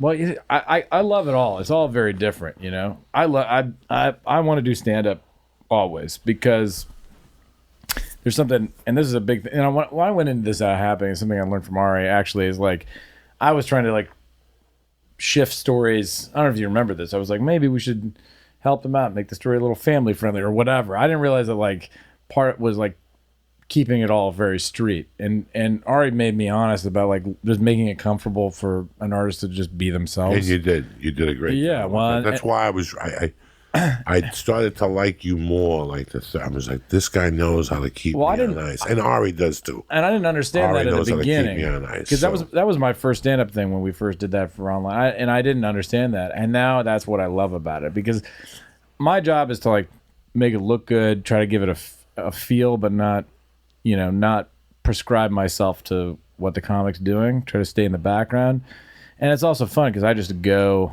and kind of get to sit back and watch somebody who's a fucking artist perform. It's the best thing in the world. What I learned from you and from doing that whole process too is that, I don't know if you have this on movies too, where it's like everyone has their sort of talent and you trust people to just like open up and be as great, like go into whatever they do and let them do that as well as they can. Yeah. And for this not happening, it was the stand-up. It's like, you prepare your story as best you can. Yep. You do your shit as best you can. Yep. You know, Kalitri or Jordan do the lighting as best you can. Yep. Get everyone just like, you're great, fucking go for it. And then let's all come together. It's the best thing about filmmaking, honestly, is you have a lot of people who are incredibly talented in very specific realms and also have ideas about other stuff that are sometimes really helpful. It's the same in movies. For me, like doing stand-up, I get to like relax and let somebody perform. And also, like making a movie is like a year's worth of preparation to shoot for 40 days. It's excruciating. And so like, I get to be a director and an audience member when I go into stand up and just like sort of relax and let somebody else like lead the charge, which is nice. So I always want to do that. Like that to me is like more like I want to create television shows. I don't really want to direct just episodes of other people's shows because I'm not really a creative in that process. It's fun. All those people are great usually, but like I'd like to like when I do a show, I'd like to create it. Mm-hmm. And if I'm gonna do things in between movies, I'd love to just go do stand up specials or series because it's just pure fun, for me. One and done too. Yeah, it's also the impact on my life, honestly, selfishly, is not so crazy. I mean, Tag was great, but I lost almost 40 pounds over the course of 6 months. Damn, how are you still fat? What was there anything? I didn't have a lot of meat on my bones anyway, so they called me the incredible disappearing man. I would Is it really that stressful? It's really stressful. Where did the stress come from? Yeah, it's not, The stress come from the studio or from yourself or like a lot for myself. wanting to do a perfect job? Yeah, it was my first movie, so I think I was putting so much pressure on myself to, this is my childhood dream, and this was it. And so I was trying to put everything that I'd ever dreamed of into one movie. It's very unhealthy in a general way to like put your self-worth into one piece of work. So, but I would like wake up in a pool of sweat every morning, just worried about this. There's a million things that are all like sort of in my brain every day.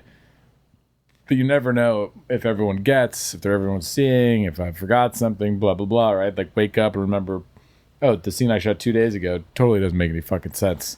We need to fix it.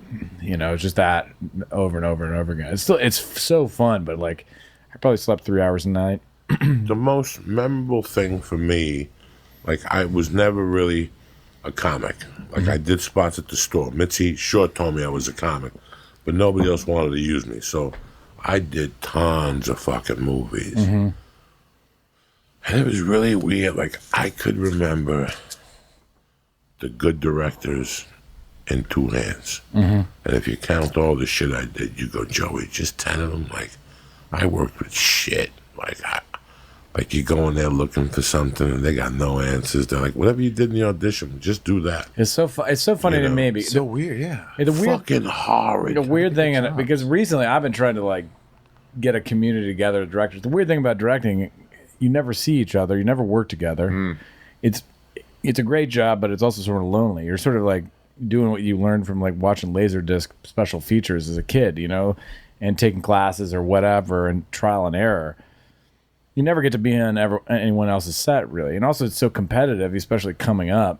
Like, every other director wants to kill you and you want to kill them because there's only so many jobs to get a certain point. So it's tough. And I've been trying to, like, now reach out to guys and, like, get together. And say, Trade ideas. Like, Smart. how do we all be better at this? You know, Because- the last scene in Scarface, Yeah. you know about that. They No, what they was it? shot it, and they were having a director convention. So that last gunfight, when fuck you, I'll take you all to hell. Yeah. Spielberg shot one camera No way. and somebody else. This is and they exa- all had ideas.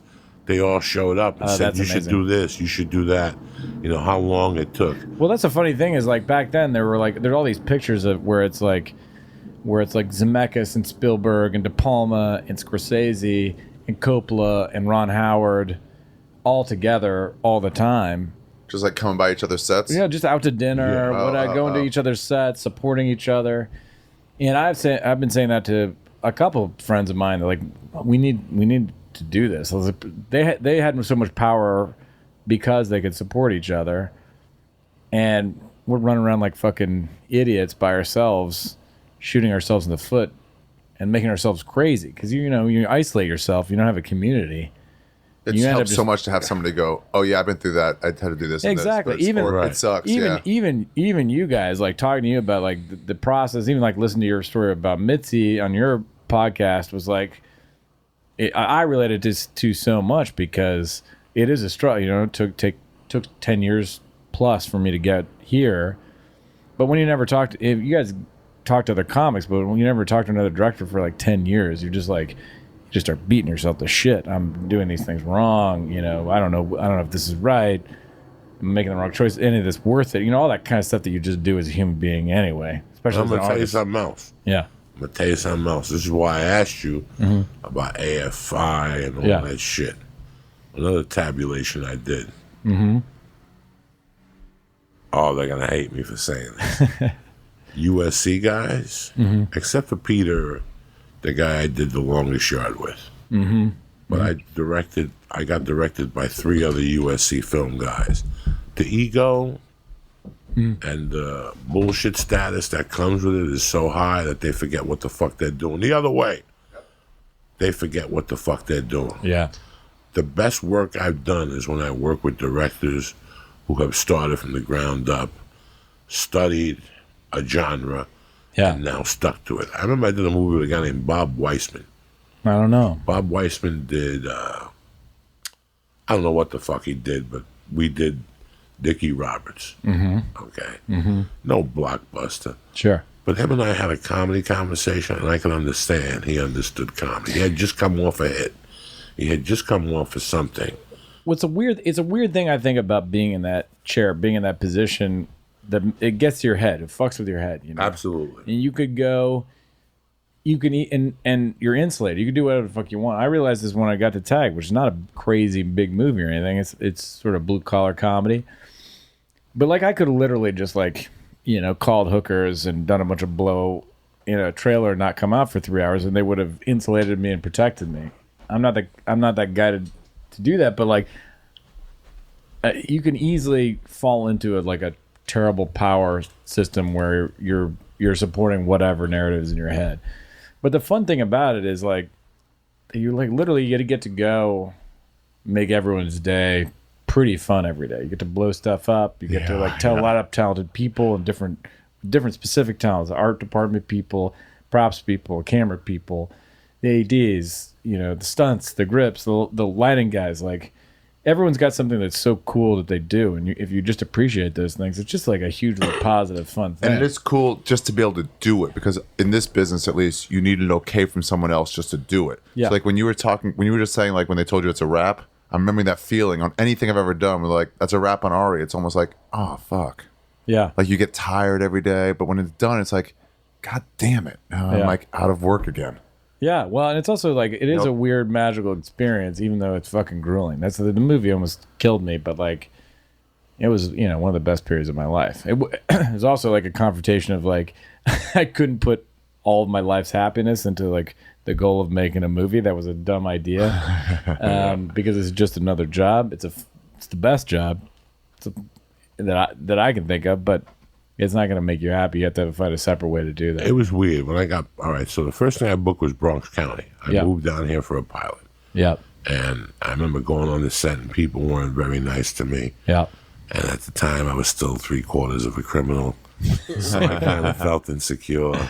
Yeah. And I didn't really. They fired me. Like I say, I had 8 pages in the pilot.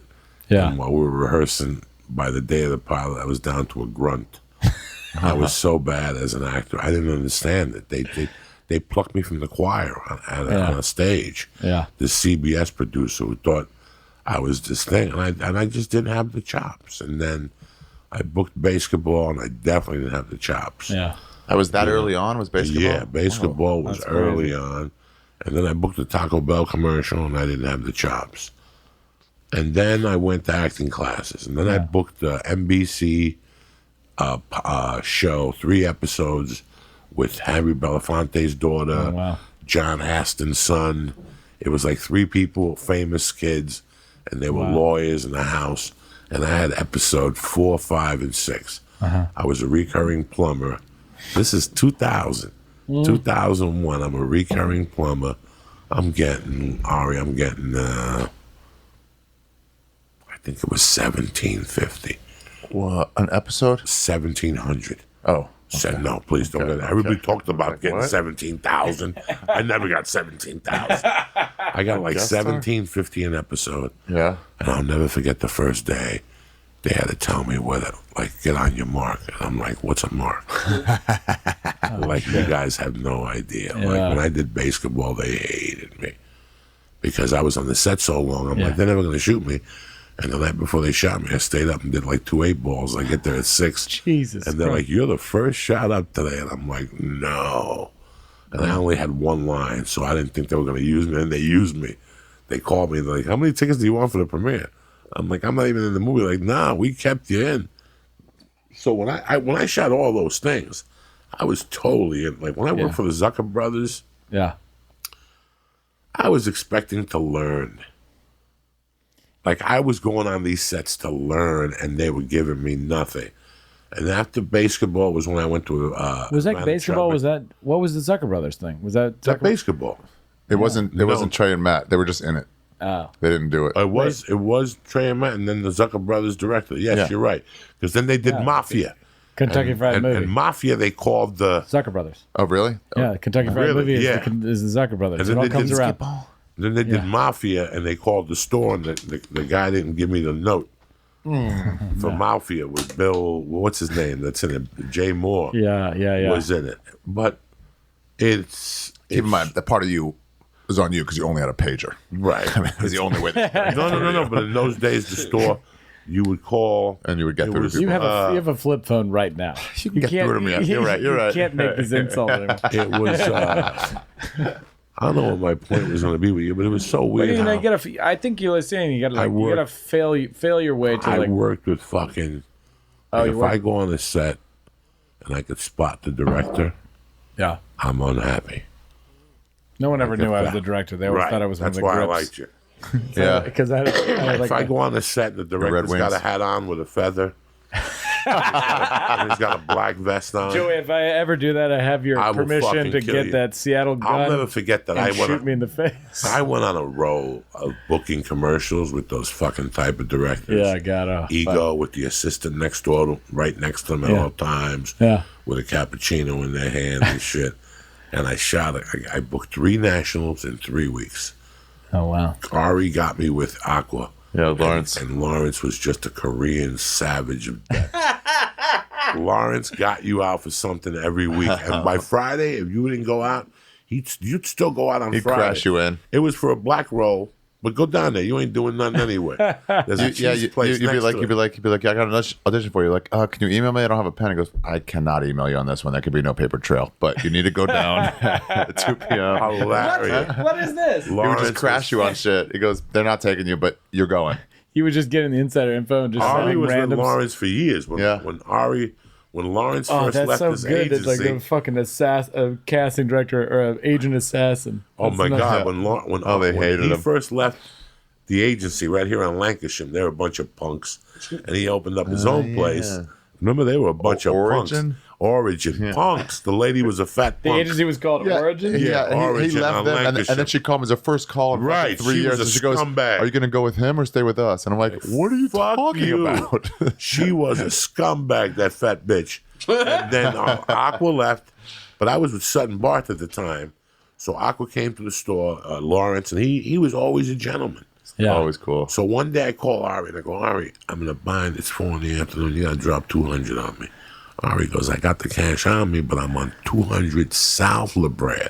Remember, there's 200 North La Brea there was that over South the one. Petco, and there's 200 South La Brea. Yeah. That is a turn. Yep. It's a little store in the corner. There's a casting. It's there's a casting office there right now. Yeah. So who the fuck you think you're dealing with? I remember addresses. Yeah. I go to get that the- place. I cast commercials out of there all the I time. go to get the deuce from These are Ari. commercials, yeah. I go to get the deuce from Ari, and Ari goes, "What am I giving you money for?" It was such a sucker bet. Like, this fucking criminal asked me for money. And I'm like, what am I doing? No. He had already you drove like by this 80 time, blocks south. By this time, he had already lent me thousands of dollars. Oh, this and I wasn't had the paid first him. time. Okay. No, I was paying him. I would just get into little binds. We were both on the Rogan tour. He knew I was good for it.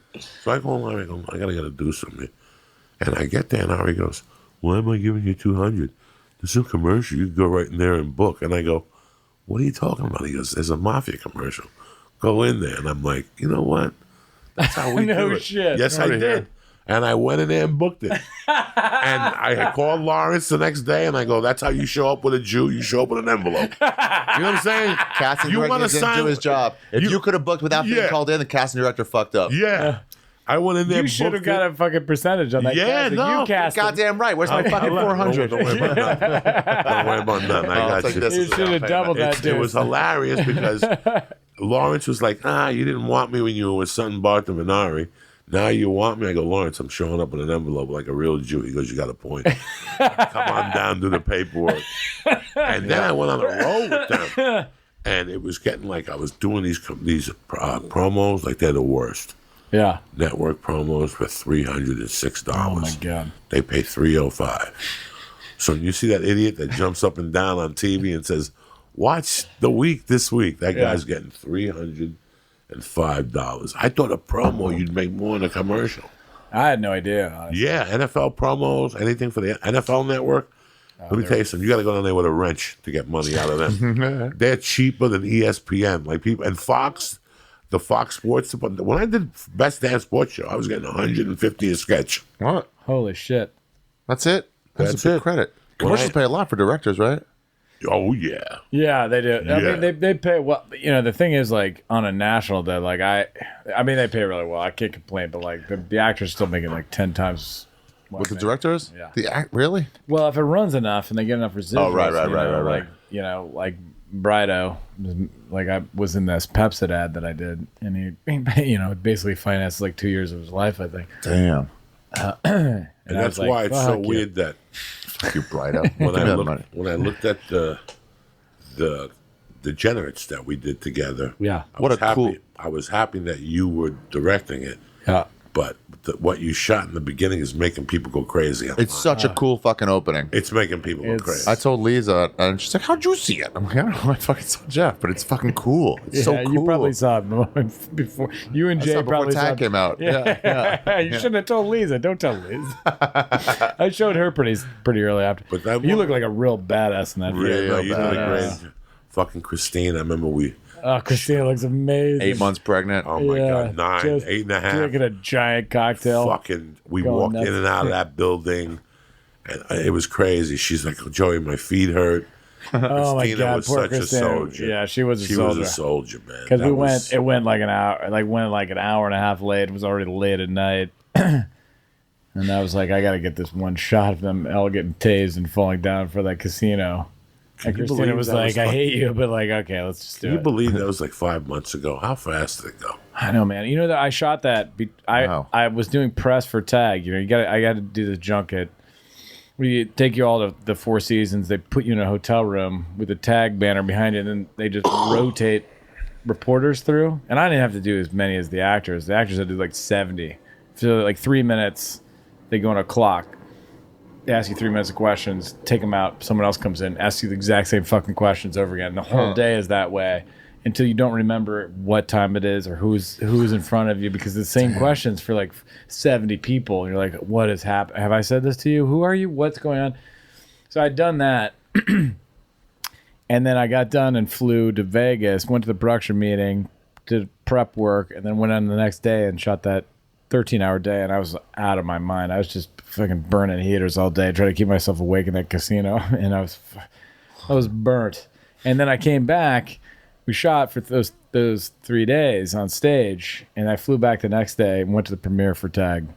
The next day, all my family flew in. Damn. They're all just like, "Where's the house? Where do we get dressed? Where we go?" I'm like, "Oh my god, I'll get you an Uber. You're gonna be fine. Don't worry about it." Man, you That was a hell of a week, man. I can't imagine that was all that same fucking. It looks so fucking cool. It looks great. You know what? It's fun when you like Christina's like, fine, let's do it. It's like when you work with somebody who you trust for whatever reason, they earned your trust or whatever.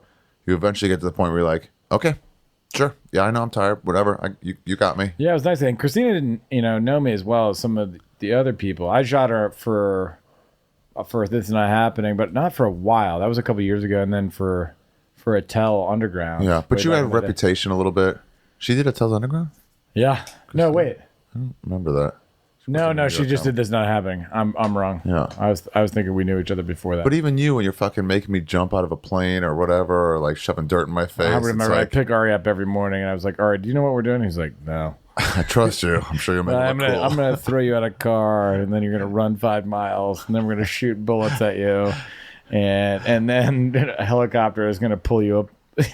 Just random shit. And he was like, "Okay." There were like 2 different times where I'm like, hey man, I pulled a hamstring, so I can keep doing this, but it's You pulled a hamstring in front of those wolves chasing. for those you. wolves. I was running so fucking fast, they scared the shit out of me. And I'm like, I can give you a couple more runs, man, but it's gonna be limpy. Real wolves chasing Ari. Was there anything about the fucking studio process that surprised you that you weren't expecting? It's weird. Everyone talks about studio hacks and stuff like that, and the executives being terrible. The truth is, they're in this business for the same reason any of the rest of us are. They're trying to make good movies, but like, it's so hard to get a movie greenlit that they're, any one executive's got like 100 movies that they're trying to get made, and so and there's only like 12 slots at Warner Brothers. Damn. So they just have no fucking time. Imagine if you were trying to get a movie made and you had to go to 100 meetings a week about 100 other movies. It's just they're just hedging their bets as like a corporate process so hard. This is working these people to death. So it's not they're smart, and like the president of New Line is one of the funniest fuckers I've ever seen. He would just riff jokes like murder. I could like to like hang up the phone on him because he would just I was like I don't even have enough screen time for this many jokes, man. But there's so little time in their day to focus. And now in retrospect, I realize like how hard it is to get a director from like from my level to like a studio directing level. The learning curve is so steep. The politics are so hard. It's a marathon. Like The people that are there aren't going anywhere. That's number one. no, they're not. They're not going anywhere. And I think the misnomer is that they're bad or stupid. They're smart. They're good people. It's just a tough job. It's as tough as our job in a different way. They're dealing with politics and bullshit that we don't even want to hear about.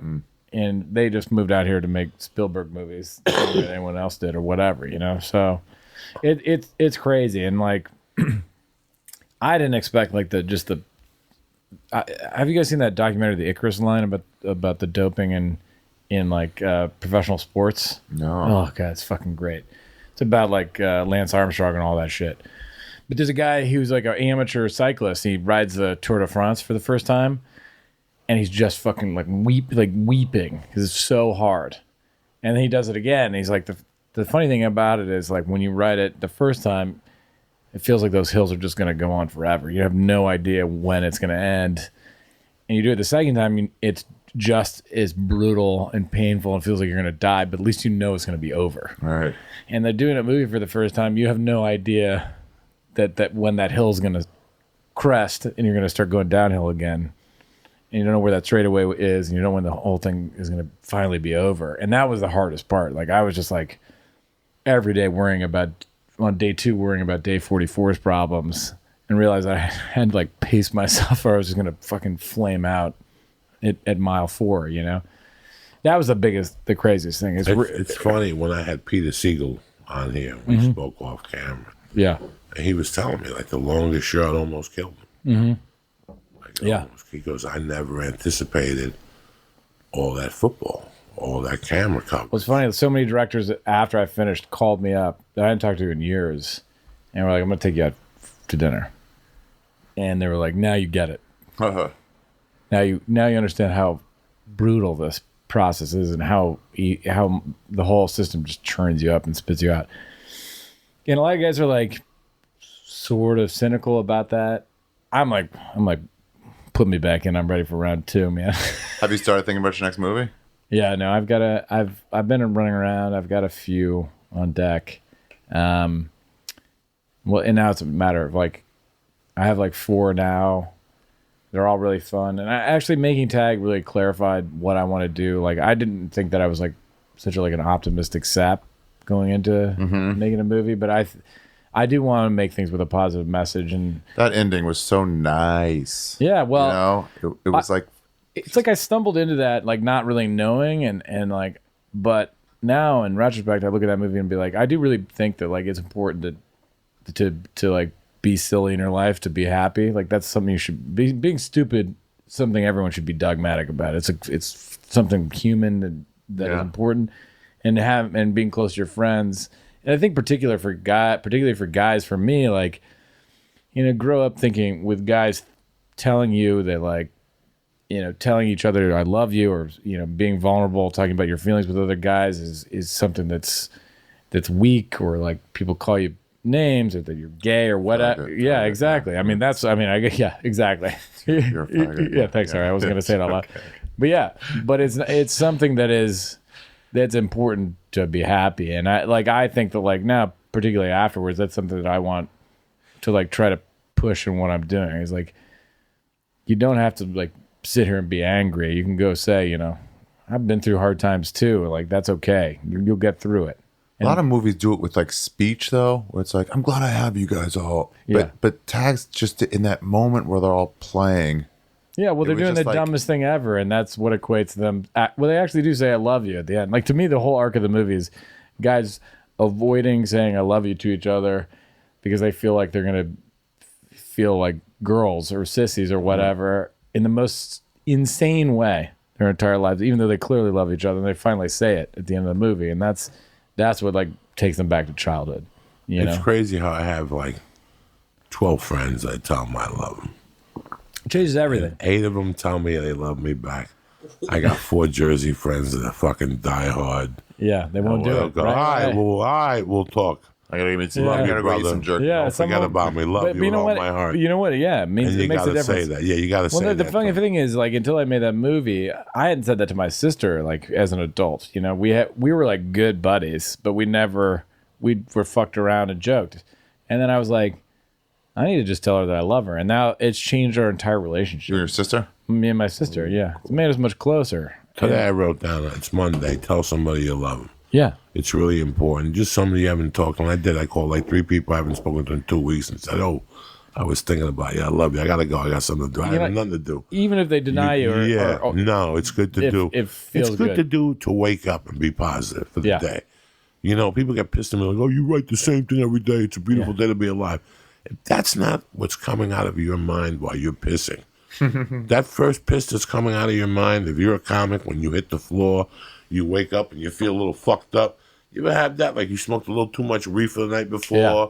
Maybe you snorted a line. Maybe you had too many cocktails. And you're not hungover and you're not blacked out. But bleh. you wake up. If you're a real comic, when you wake up and your 2 feet hit the ground, sometimes I say, thank you for giving me another day. And sometimes I go, oh, shit, I got 2 spots at the store tonight. Yeah. And as I'm walking to the bathroom, I take my dick out. And as I'm pissing, I'm already thinking about those 2 spots at the store and coffee. Yeah. Like the 2 spots and coffee.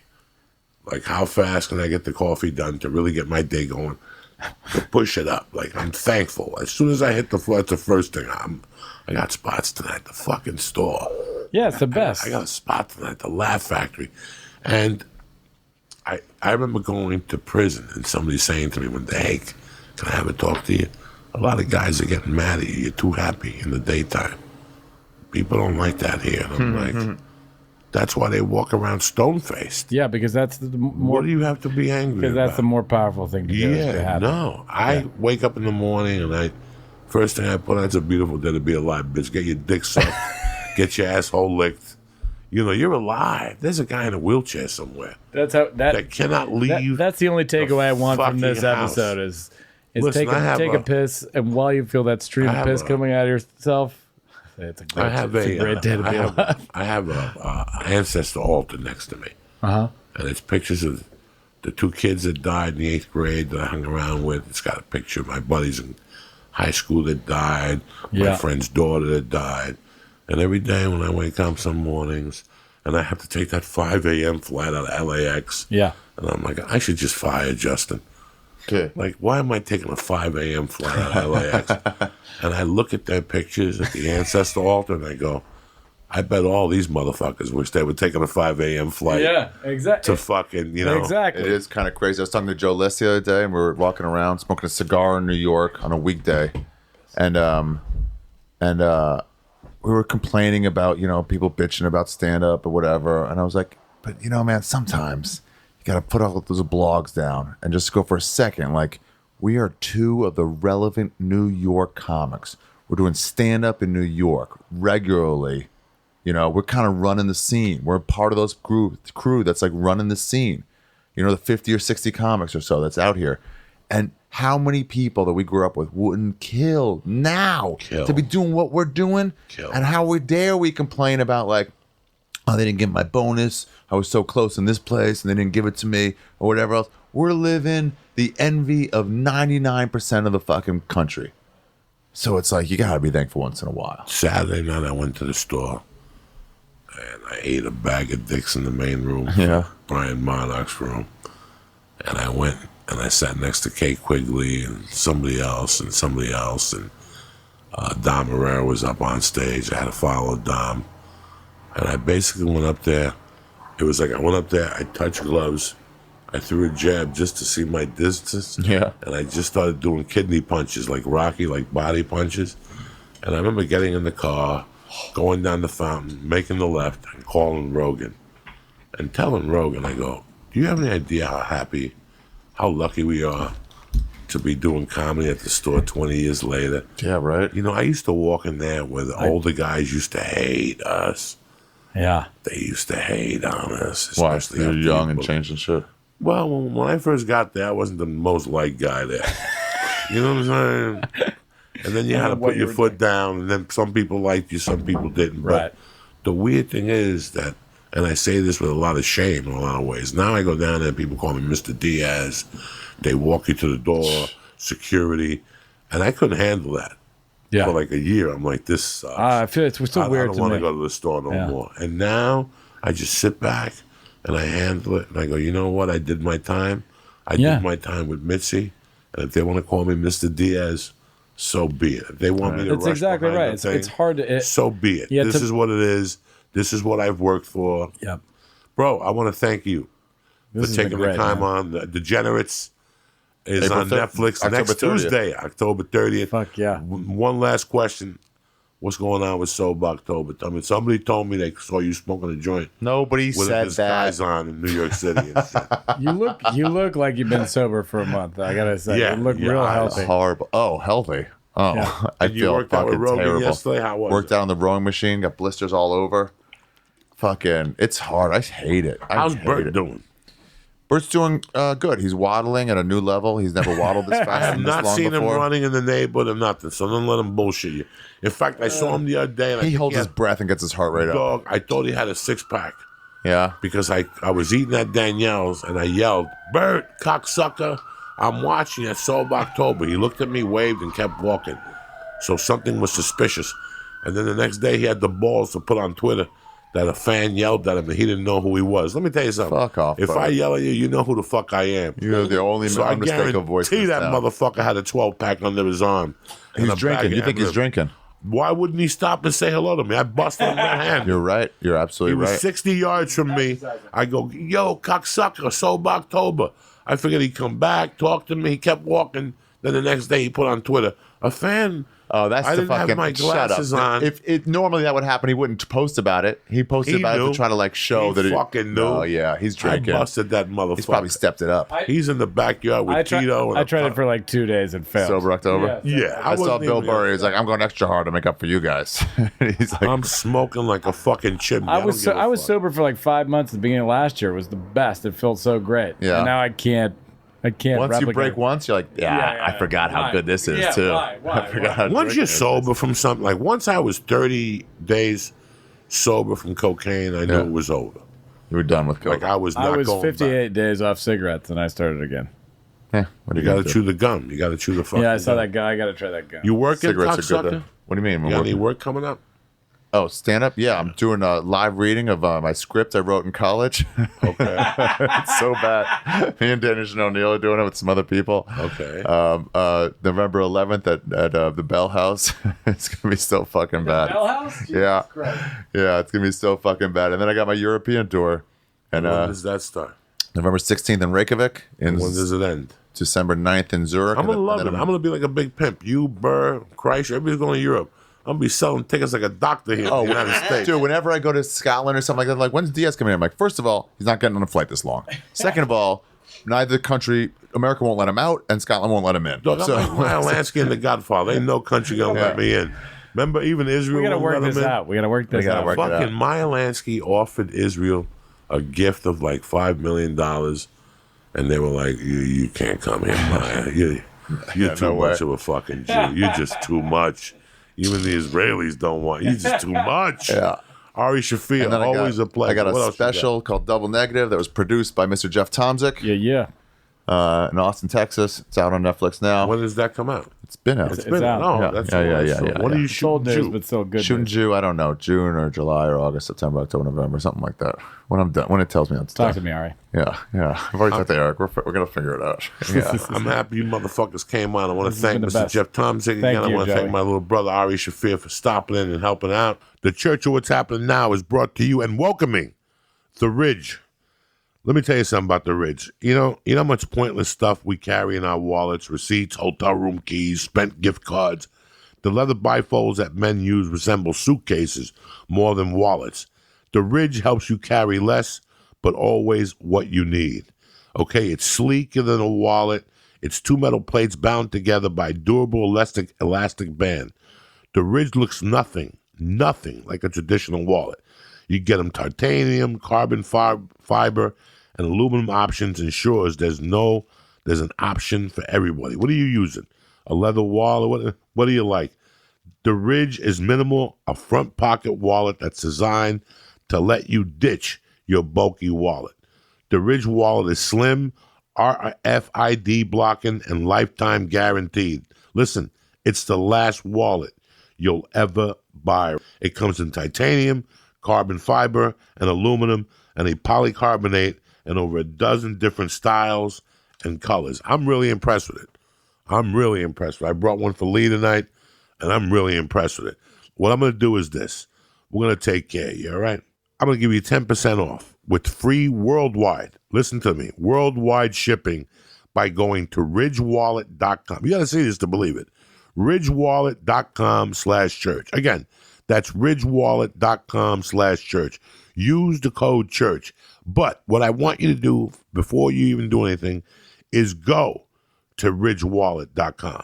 Go look at this. It's beautiful, it's sleek, and it's the future, man. You need your daughter's picture, your two credit cards, your wallet, and maybe like a pass to the gym. That's all you need.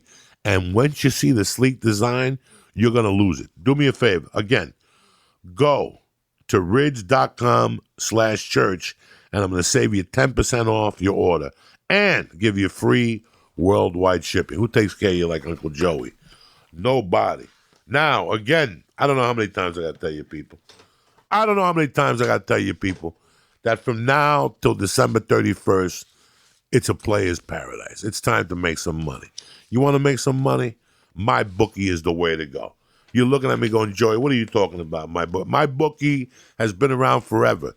They got great online reviews. And let me tell you something. They pay when you win. And that's the most important thing. Let's say you're the kind of guy who likes to bet a little bit, but win a lot, like playing the numbers on a roulette. You can create a big parlay. Pick 3 teams to win, and if you hit all 3, you can turn a yardstick $100 into $600. Who takes care of you like Uncle Joey? Nobody. There's so much to bet on right now. You got World Series ball, you got hockey, you got basketball, college is coming. Forget about it. My bookie is one of the best bets you'll be happy with all year. I recommend these guys because I trust them. Like I said, they've been in business for years, and they've been nothing but good to Uncle Joey. And their mobile site is easy peasy to use. Stop being on the sidelines. It's time for you to get in the game. What I'm going to do is this. Log into my bookie right now, and I'm going to double your money. You're like, Joey, what are you talking about? You're not in a bank. Listen, I'm going to double your money. You put 100 in, you get 200. Use promo code CHURCH, CHURCH, and you'll get your first deposit matched 100%. That's promo code CHURCH, CHURCH. You play, you win, you get paid. I want to thank Ari for stopping in. You know, I love him like my brother. I want to thank Jeff Tomsic for stopping in. I want to thank the Flying Jew, a.k.a. the Christ Killer. But most importantly, I want to thank you guys. Do not forget, tomorrow night, I will be in Cleveland. Tickets are selling out quick. Already Saturday night sold out, the late show. I want to see you motherfuckers. I think I got radio at 7 to the oldies station. Then I'm going to go by Slyman's and get a pastrami sandwich. And I got some 10 o'clock fucking TV show. I don't know what the fuck I'm doing.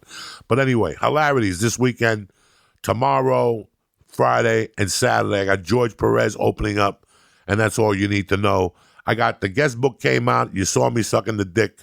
Don't bust my balls, all right? Everybody has to suck a black dick at one time in their life. Number 3, don't forget next Tuesday, October 30th, the release of the Degenerates, Big J. Okus and Brad Williams, myself, and 2 sensational women. And I want to thank you for getting that special on because of you guys. I want to thank you for your support and the love that you guys give the church.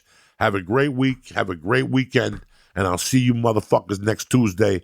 Tip Top Magoo. Kick that fucking mule, Lee. You're going to play on the way out.